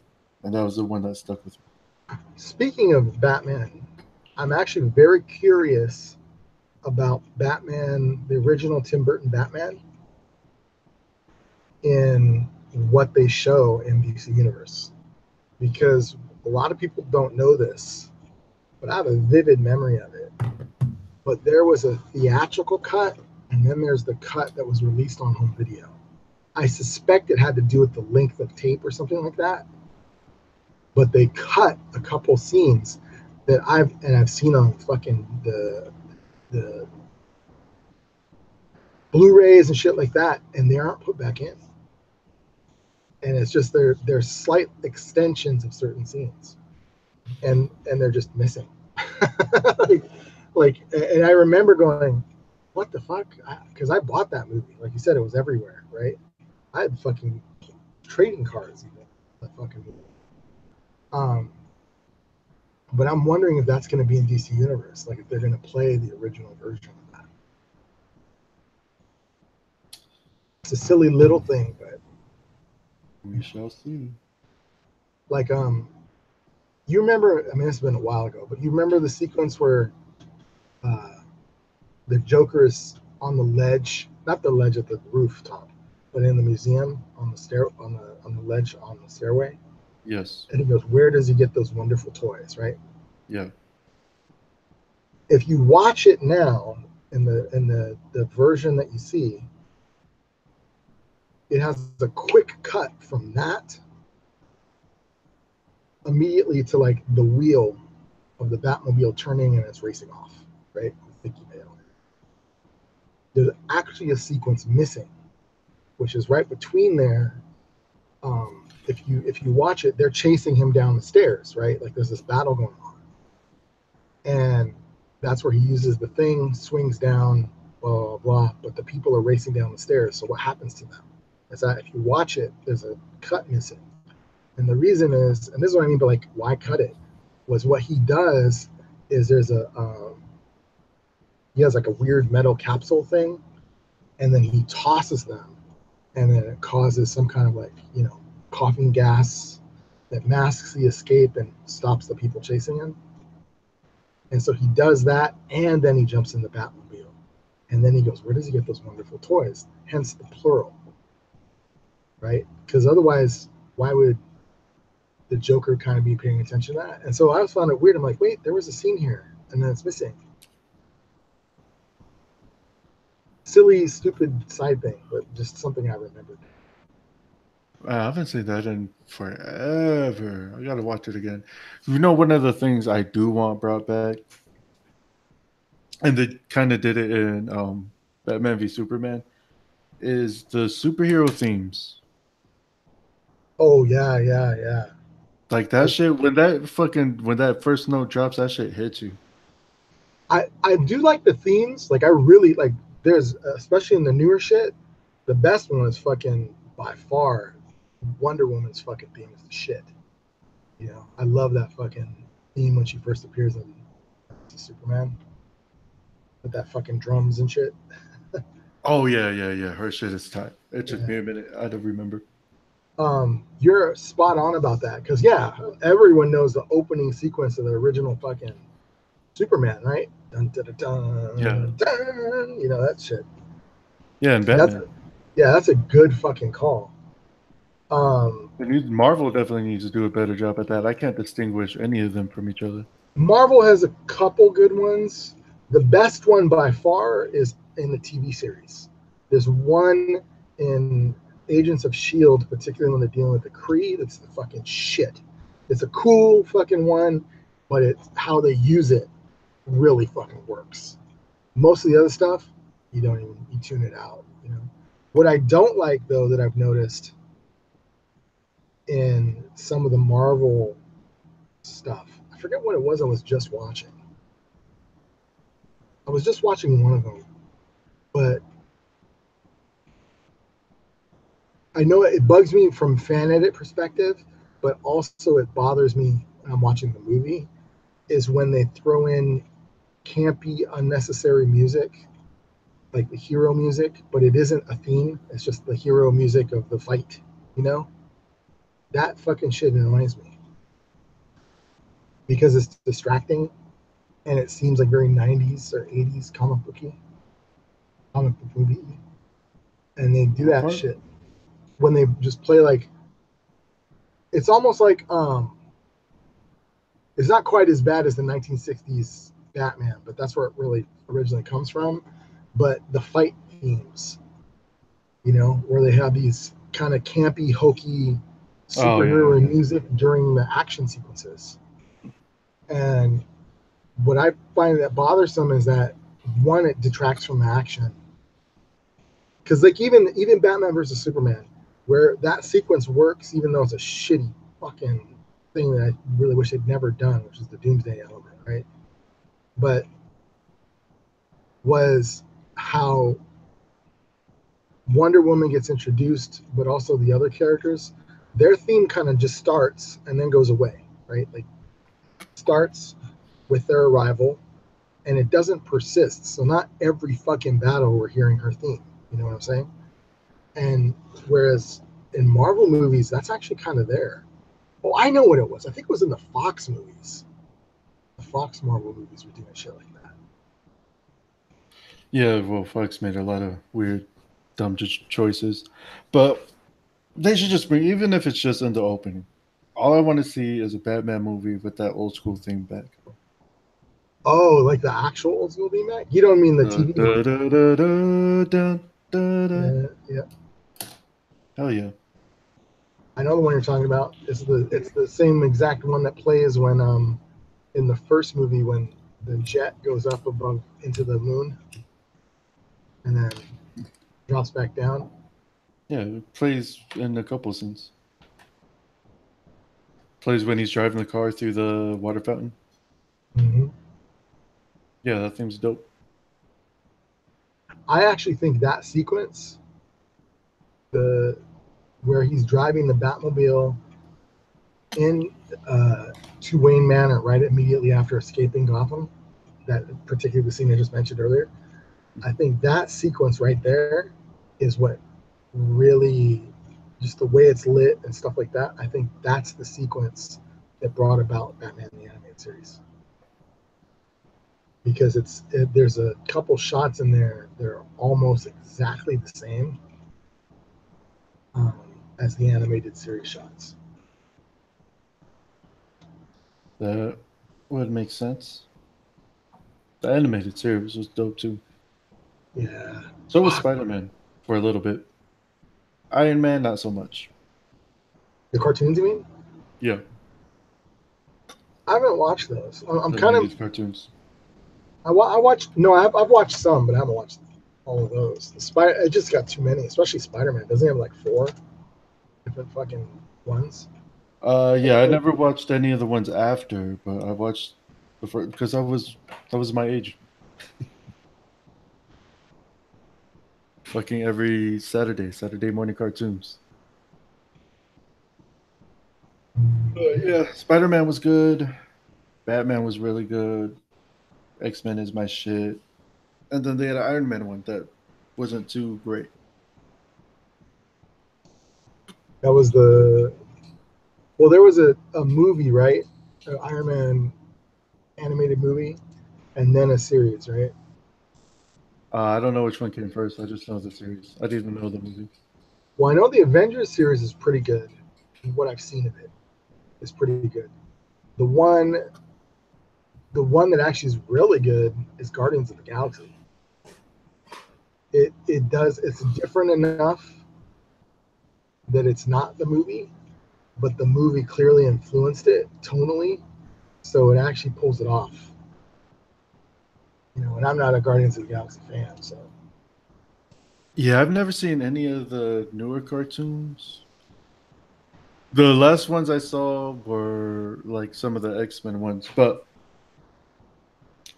I stopped watching because they all got too kiddish, Yeah. especially compared to the '90s stuff. Like, what the fuck? It got hella kiddie. Well, I mean, the '90s stuff has some real problems, but storytelling is fucking phenomenal still. Yeah, but they're dealing with more mature content, Oh yeah, for sure. More and mature they handle it in content. a more mature way. It's not a bunch of dumb mutants in high school fucking dealing with stupid high school problems.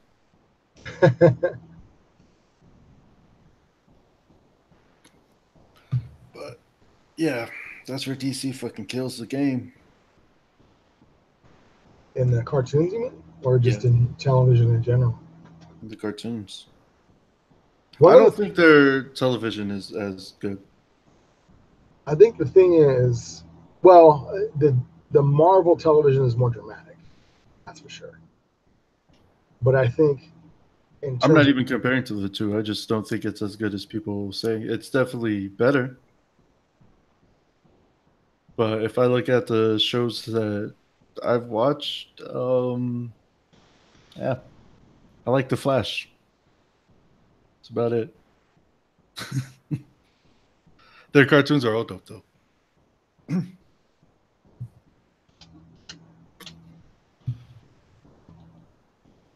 looking at the shows now, the only one I really kind of like is Krypton. Did you watch Krypton at all? Nope, not yet. It's different than all the other DC shows so far. Not just the story and everything else, but it is actually, production values are different, styles different, largely because I think it's a mostly British cast, and so it has just a different feel. And it's also the one that Goyer is directly involved in. But Oh, I also like Black Lightning. Black Lightning was sick as fuck. oh yeah, speaking of which, It's so did you different that I fucking forgot it was DC. did you look at that article I sent you? I think I sent it to you about television writers Oh and yeah, yeah, yeah. diversity. That shit kind of gives me hope. I didn't finish the article yet though, but yeah, that shit's tight. Yeah, like I mean, I don't know. Maybe it's fantasy shit, but They're gonna have to seek people out. I think that we have skill enough to maybe crack in there, you know, and we have our own fucking what do you call it? Um, brain farting. Uh,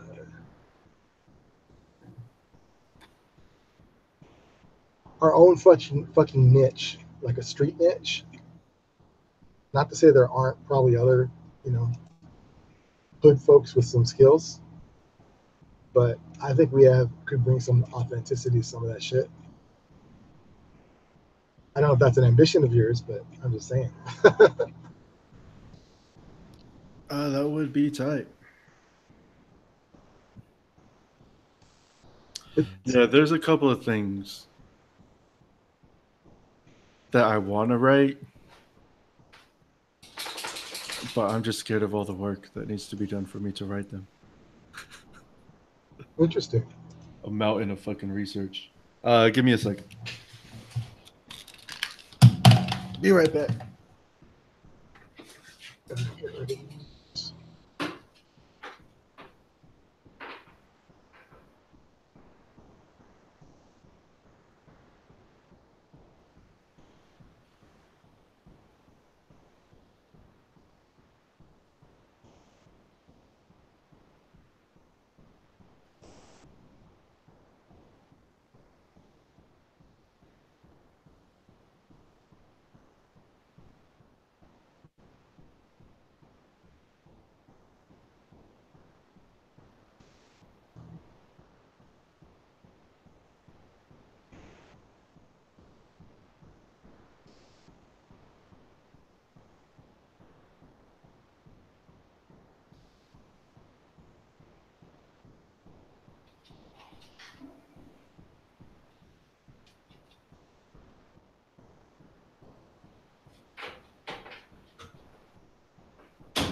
All right, I'm back. One of the things I'm hoping to get is because I know I've been lagging and you've been uh, respectful enough not to ask or whatever, but I am. The comic is in my head, or not in my head, but it's in my sphere of my to be done list. But one of the things that preoccupied me this week is this fucking technology. What I'm trying to do, ironically, it kind of relates to the comic in a way, is is like this is going to seem like a small thing, but one of the things I wanted to have is the script next to me as I doodle it out, and I can't do it from a fucking computer screen, you know? So one of the things I'm trying to do is get that shit onto my fucking iPad. But one of the ways I have to do it is I need to fucking redo the what do you call it? Factory reset the iPad. And I'm hoping to do it because then I can either ideally doodle on the iPad itself, or failing that, Why do I you have to can factory reset it? because it has a bunch of shit on it, like that I don't need. Oh, okay. And then, but I haven't factory reset it yet because um, it has a bunch of fucking notes on it. Like I have 400 pages of notes in there, shit I've written, right? And I haven't really touched it or written anything in it in probably a year, maybe two. But I knew that shit was there, and that's one of the reasons I always made sure it was charged and shit like that. And I fucking cannot get those fucking notes off of there. I fucking tried everything, fucking linking it with the iCloud, all that fucking shit, right? And so last night I finally discovered why, in part, that was because when I originally got the iPad, it was gifted to me from Jabir's brother. Because his brother's like, this isn't. I'm just not into this. I don't need this. And so he's like, here, man, you can have it. And so, but I also didn't have a credit card. So ironically, Jabir set up the iTunes or the app account for it so I could download apps. And then I find out only last night that basically in all of the key control components on that particular iPad, it's fucking registered to 3 totally different identities and emails. So here I'm trying to back shit up, and it's been backing up to someone else's shit. Like, actually, ironically, his younger brother, the one that gave me the fucking iPad, it's probably been backing up to his shit this whole fucking time. And I'm like, what the fuck? And so, and all I really wanted to do is that's why I wanted to factory reset it, because of all this weird shit, right? And all I need to do is get the fucking notes off of there. So last night, and it was fucking exhausting. I only got into like 36 of them. I'm having to email. I have to go one by one through every single fucking note and hit email. It's an option to forward it to somebody, right? And then I actually cancel the email, and then it'll say discard or save as draft, right? And I'm like, save as draft. So it's the only way I've found where I can save it on the cloud, because the other problem I have is I can't fucking connect the fucker to download the content. I've had an app that did that, but when my old computer crashed, where I had it installed and working, is now a support drive. That drive doesn't, the applications on that drive don't work. If I had that, if I had an external drive, I would actually download everything on that drive, wipe it, and make it my primary drive. Whatever. In any event, all this shit's going on, and I fucking can't. What's occupying me is getting all those notes off of there, just because I don't want to lose the writing. And so, in doing so, I'm like looking over my shoulder, going, "Fuck! I need to really get on this comic and work on the script and shit like that." And the iPad's ideal because I can have it next to me without having to print a million fucking pages. And then it's easier for me to edit the script that way. I don't know if that makes sense, but it just is in my process. And then it's also easier to draw that way because I can't really draw in my room the way it's set up. Mm-hmm. And so I'd rather go like someplace else, and then I can read it or access it that way. So that's one element. Then there's these 400 pages, which I'm gonna have to, like I said, save each and every one individually as a fucking draft. This is annoying.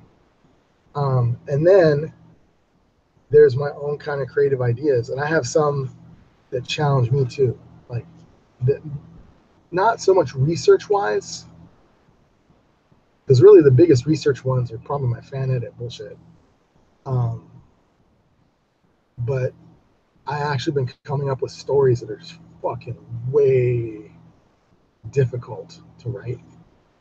Like I thought a lot more about that romance story, for example, and how to structure it. And then I figured out a trick I think might work, which is to write it in a linear way and then cut it. Like cut it up and rearrange elements so that it looks like it has a flow. Because the main thing I want to fuck up, and I don't know if I explained this part to you, because you know the basic premise of the people meeting themselves, right? The secondary thing I want to do is I want to fuck with time and have the audience see the interactions between the characters, like when they're meeting again for the first time, that is the assumption that they're meeting again for the first time. But in actuality, it is not necessarily the first time. This could be the re-meeting, because you don't know who is talking to who. Is she talking to the future version of him or the younger version of him? And I wanted to actually edit it in such a way that it's a closed loop.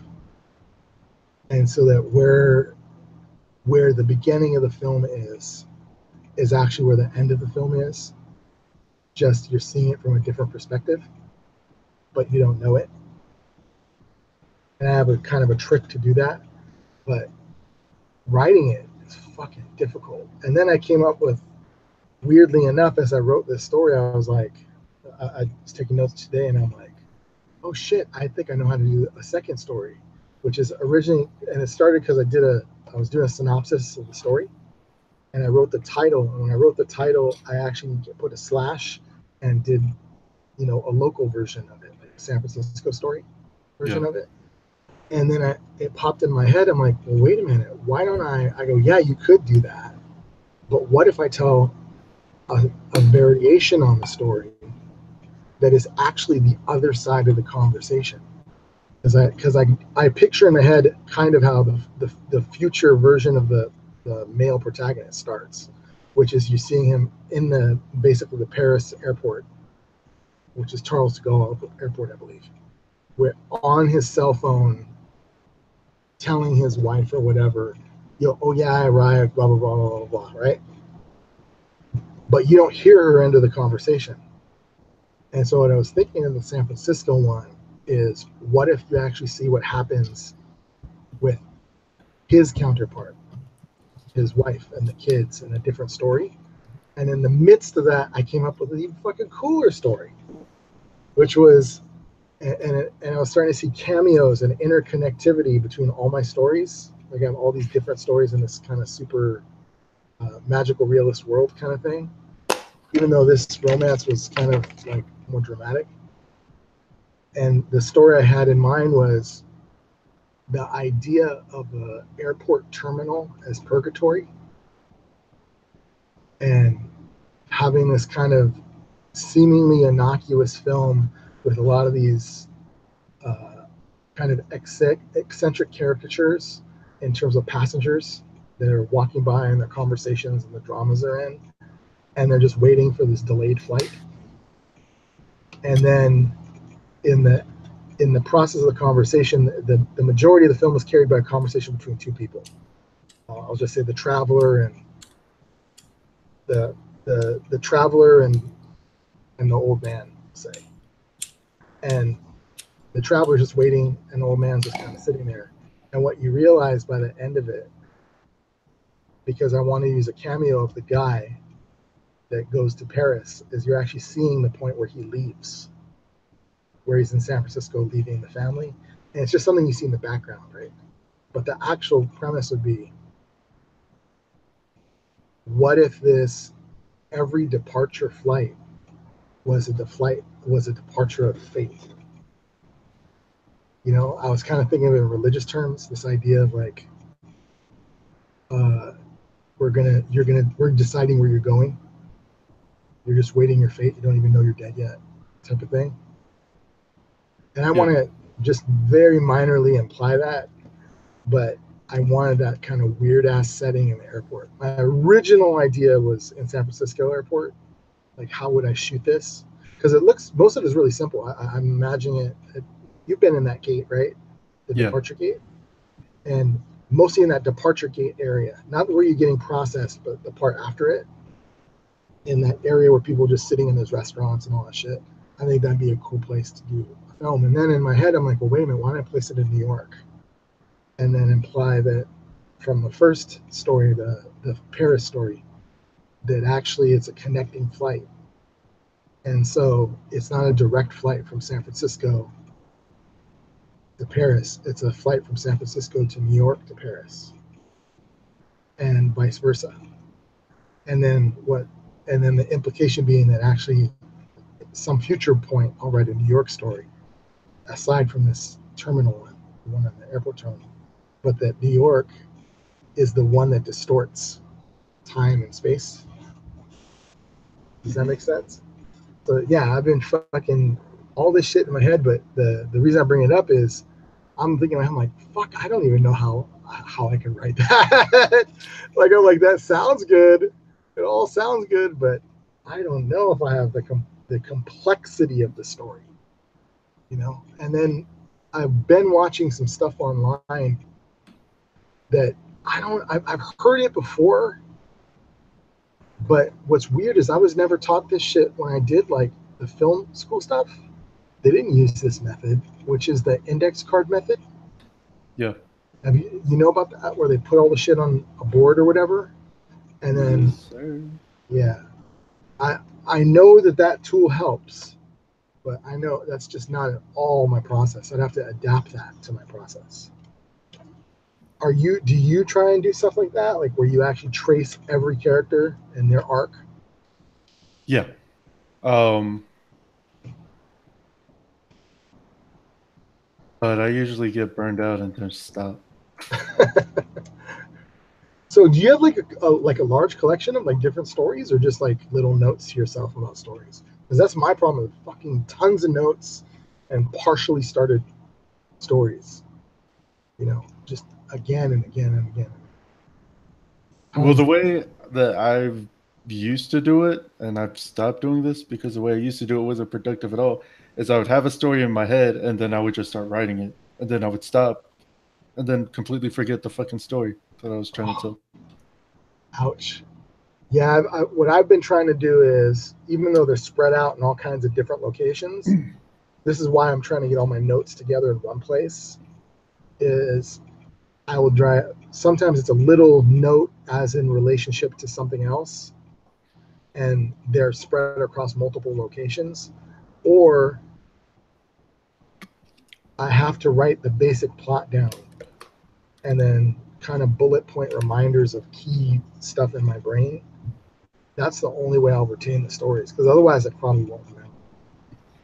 Like I just won't. What I found really helpful about the index card thing, though, Oh, so you've used it? yeah, is that it kind of helps you. Well, it kind of helps you. It helps you find plot holes. Hmm. So, like, when you're building a world, it really comes in handy because you're like, oh shit, yeah, that wouldn't happen, or that can't happen unless something else happens, or whatever. Hmm. Yeah, you get a better idea of what's gonna work and what's not. That could work for me, because like I actually had zero intention of having my stories be interlinked.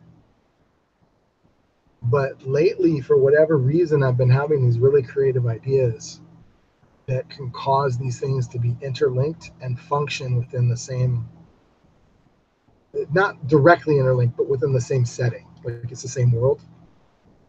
Um, but I know if I'm going to do that, I actually have to map it out. You know, because some of the stories are just very totally different from one another. You know, Uh, as far as this one goes, the one that I was just talking about. yeah, this project, You mean the Paris one? yeah. Yeah, that's all I have on that one. Like I have a basic premise. The hard part is going to be actually writing the romance. At least I suspect that's what it's going to be, because it's just very dialogue driven, you know. And Nothing wrong with that. and then also trying to make it in such a way that stuff works. The trick I actually figured out on how to make it work, aside from writing that part of it in a linear way and then chopping it up later, is you actually have to think about costuming and then who is on or off screen at any given moment. Because those are actually the implications that you will use, the visual cues that you'll be able to depict time is the costume. What was this person wearing in this particular moment in a conversation? Ah, gotcha. And then so like the opening sequence is the ending sequence. And so, for example, I'll describe it to you. I'll picture it in my head. I don't have a second perspective. I have an idea for a second perspective, but I don't have it yet. So really, I only have the one perspective, which is the male's perspective of hiding in the closet. And what I imagine is a 2-room apartment, not counting the bathroom, where there's just a bedroom with like a sliding wall door just off of what would be the living room slash kitchen. And it's an open kitchen where there's just, one of those standing counters in the middle. And then that leads into what would be your living room, dining room space. Just those 2 rooms, that's it. And then there's a balcony on the side of it. And the key is, if the door is open, you're looking, you can see from the closet diagonally across the room into the kitchen. But the way the wall is, you wouldn't be able to see the front door of the apartment because it would be to the left of the kitchen. behind the wall, and to the right would be the living room behind the wall. And then really you can only see a portion of this little cooking space. So that person that would be there, because you're only just seeing it through kind of a doorway, would be walking back and forth, right? And so the reveal at the end is she comes home, and then the idea I had was she changes her clothes from work into something more relaxed in order to start cooking. But you don't see that until you just see basically she starts changing.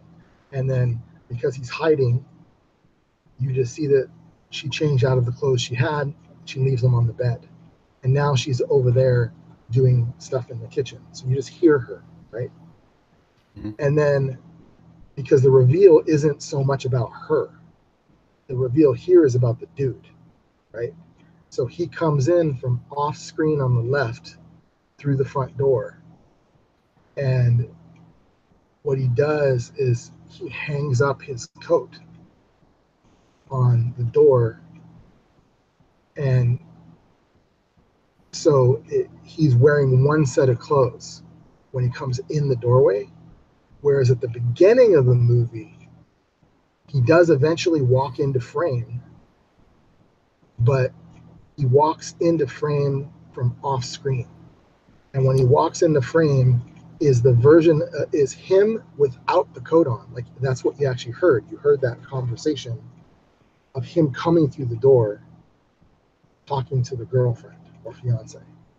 And so that's actually the key reveal moment. The variation on perspective I was thinking of doing was on the balcony or from the street, the woman looking into the window, Mm-hmm. and she's seeing herself in the kitchen. Now I do have a problem with that. How would I intercut these two views when they both equal different perspectives? You know, the element in the middle can be the same, but the element at the end, if you reveal one before that, like the instant you see that the two of them are looking at the same location, it's a total reveal, right?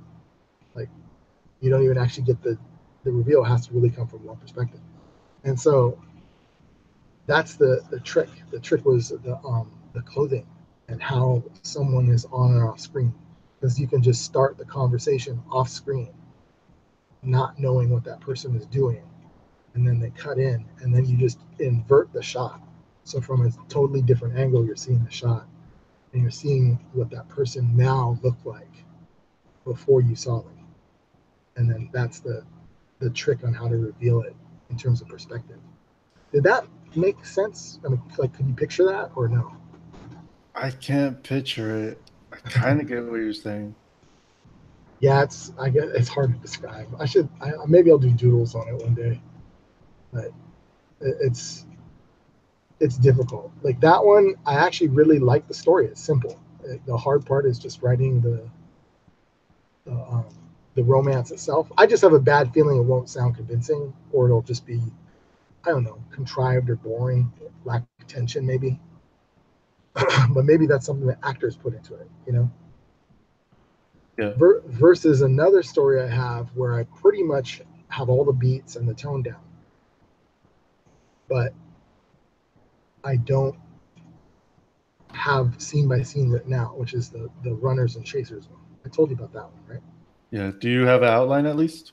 Oh, that one, yeah. I have an outline of that one. Like there's basically, I have the scenarios that occur in sequence pretty much. And then, because it's a linear movie,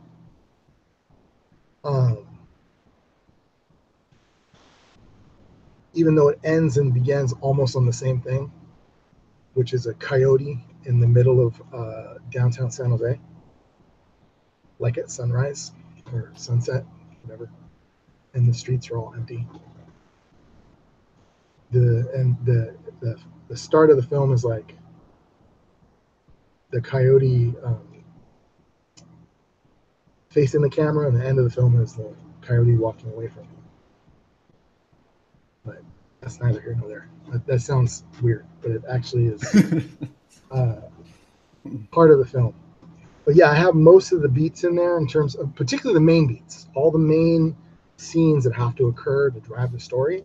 I have, again, what's missing is the dialogue.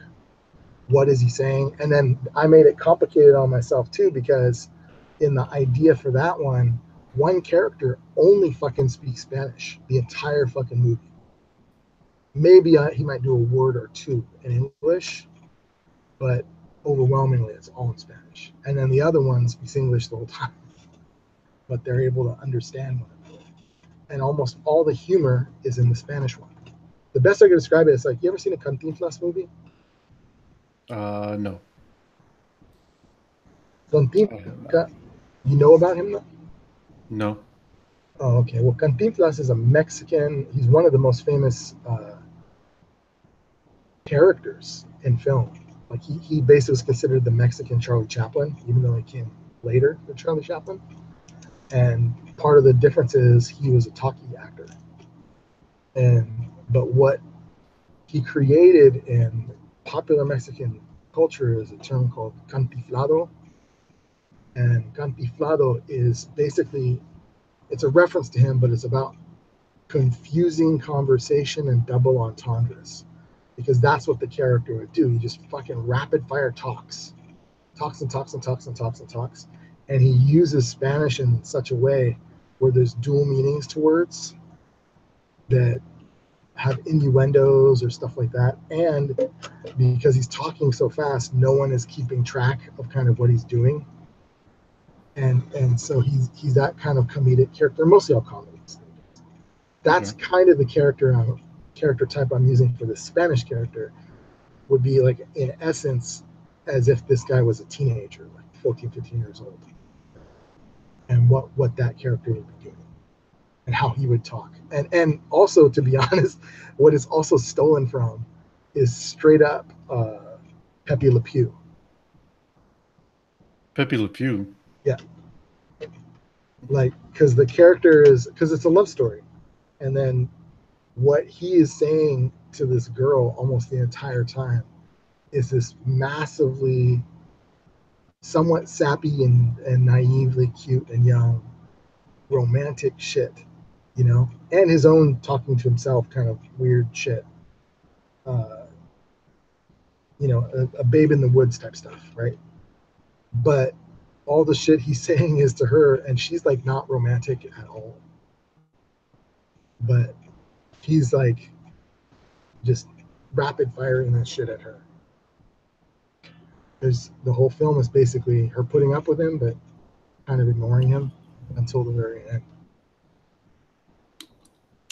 Interesting. But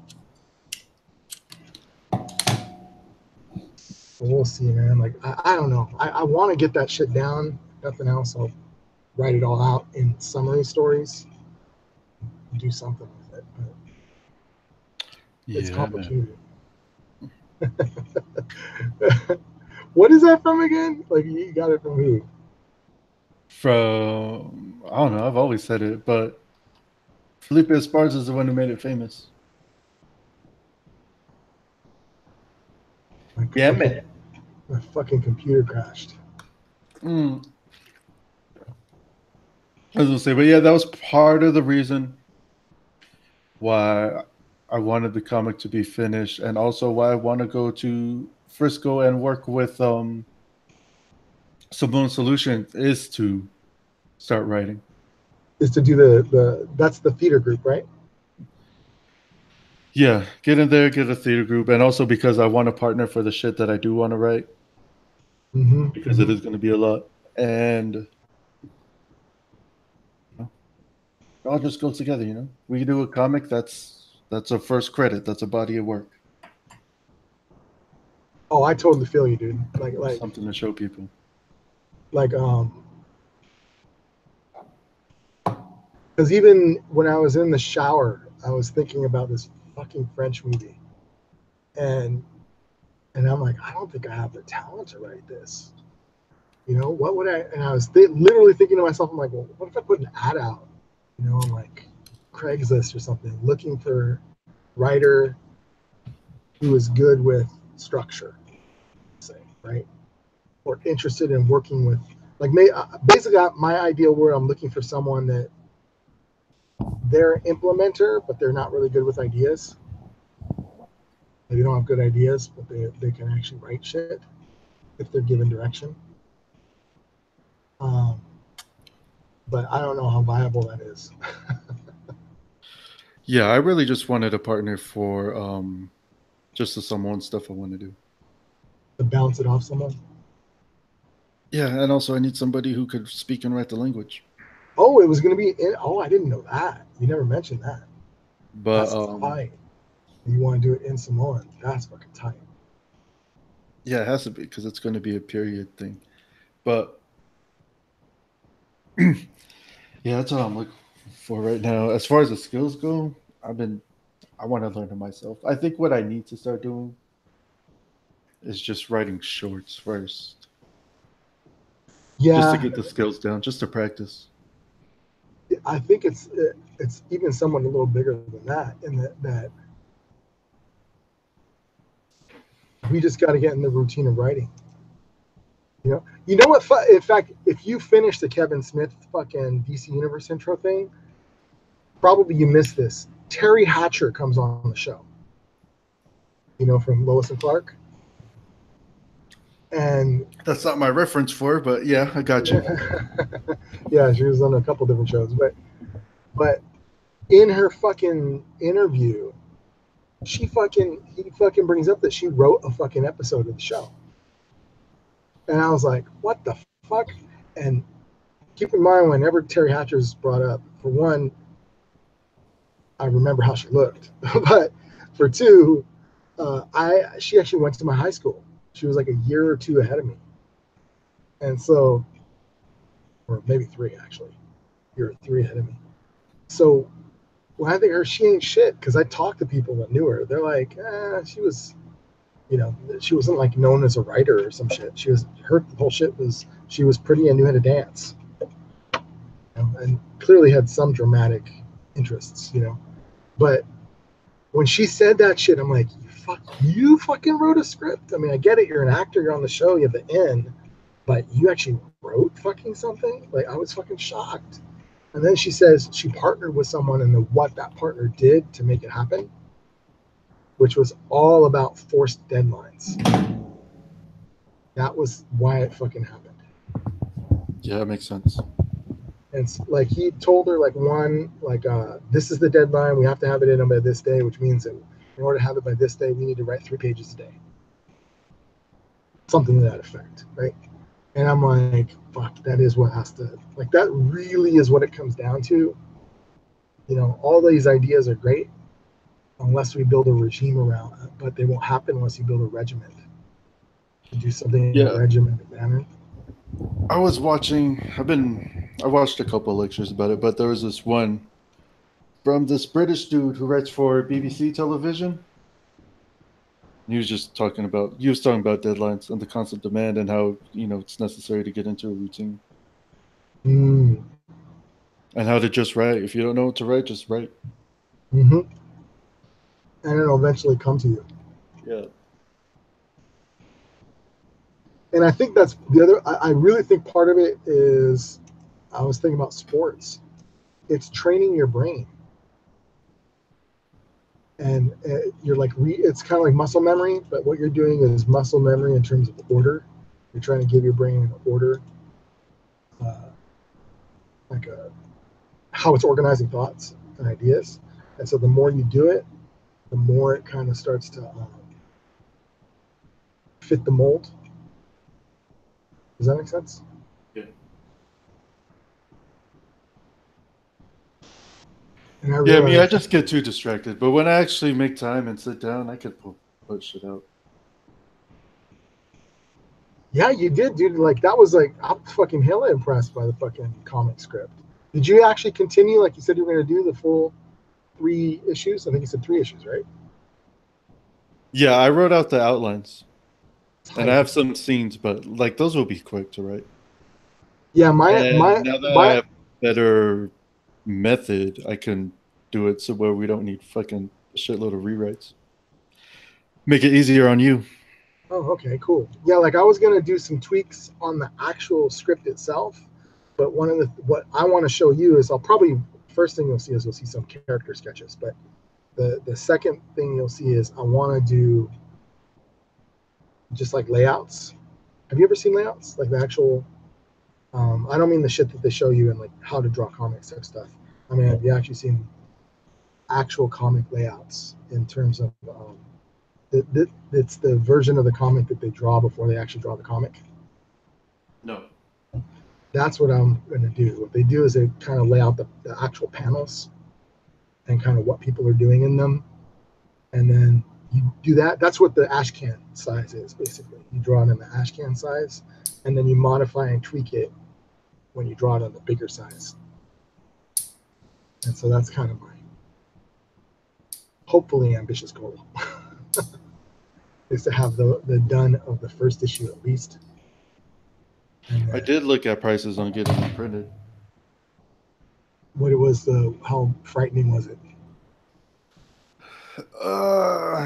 It's pretty expensive, but I mean, shouldn't be printing them anyway. Just Kickstarter, release it online. I was gonna print some because I just want hard copies.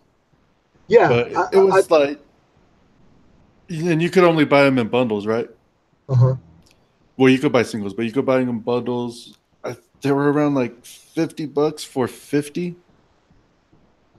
Really? That's no, $50 for 25, and it was like 70 or 80 for 50. These are black and white? No, these were. I did the most expensive options. Holy shit! I did like color magazine with gloss. Holy shit! It's that fucking cheap? That's actually really fucking cheap. I was expecting it to be way more expensive than that. That's pretty fucking good. Yeah, it's not too bad. Yeah. I was thinking, too bad I don't have a better relationship with Drew. Or I would just keep some for myself and just drop the rest of them off, see if they sell. I could do that though. Put these on your rack, see if they sell. You know, because knowing how fucking Drew acts, I seriously doubt he even remembers your name. You know, but he'll remember it when I punch him in the mouth. At this stage, I don't even think it's worth it. That dude's fucking. Nah, he needs to get punched in the face. He did fucked up shit, no doubt. What I was referring to is the dude just seems burnt out. Like his prime days are behind him. He makes my old manness look fucking young. That fucking dude, man. Yeah, I'm not really about him. I'm not worried about him. I'm not looking for him. But if I see him, I'm gonna punch him in the mouth. Fucking bastard with that fucking shirt shit. But yeah, anyways, not too shabby as far as prices go. Yeah, that's actually really good. I really was expecting it to be far more expensive. So that's fucking awesome. And then that's why I want to try and get the iPad into becoming a drawing surface, because that's how they're doing it, dude. Everything I've seen now, one of the reasons they're so productive is a lot of these people have bought. They're not drawing the old way you used to do on fucking comics, which is like with a mouse or a fucking weird pen or some kind of plotting device. Now they just have these fucking big touch screens. Yeah, my boy said everyone uses either Apple or Syntec. Yeah. And so I'm like, if I had my way, I'd be like, I need one of those. Sorry. I can't believe that fool has a Syntec, dude. Those shits are expensive. I wish I had one. What is it, like 5,000 some shit? 2,000? They can get up to like 4,000. Okay. Yeah. I might be able to get an Apple. I mean, I have one now. I'm running, but it might not be impossible to get one of those ones. The touch screens, they're fucking dump. Fuck. Yep. Because I have a friend. I think I told you about her. I told you that her husband he's the chief technology officer at Netflix. Mm-hmm.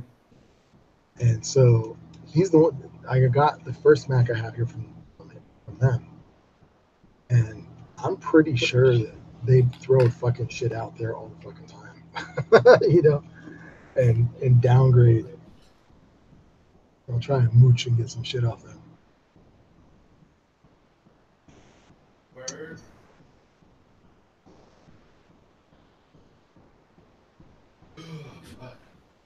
On that note, I probably should have hit stop a while ago.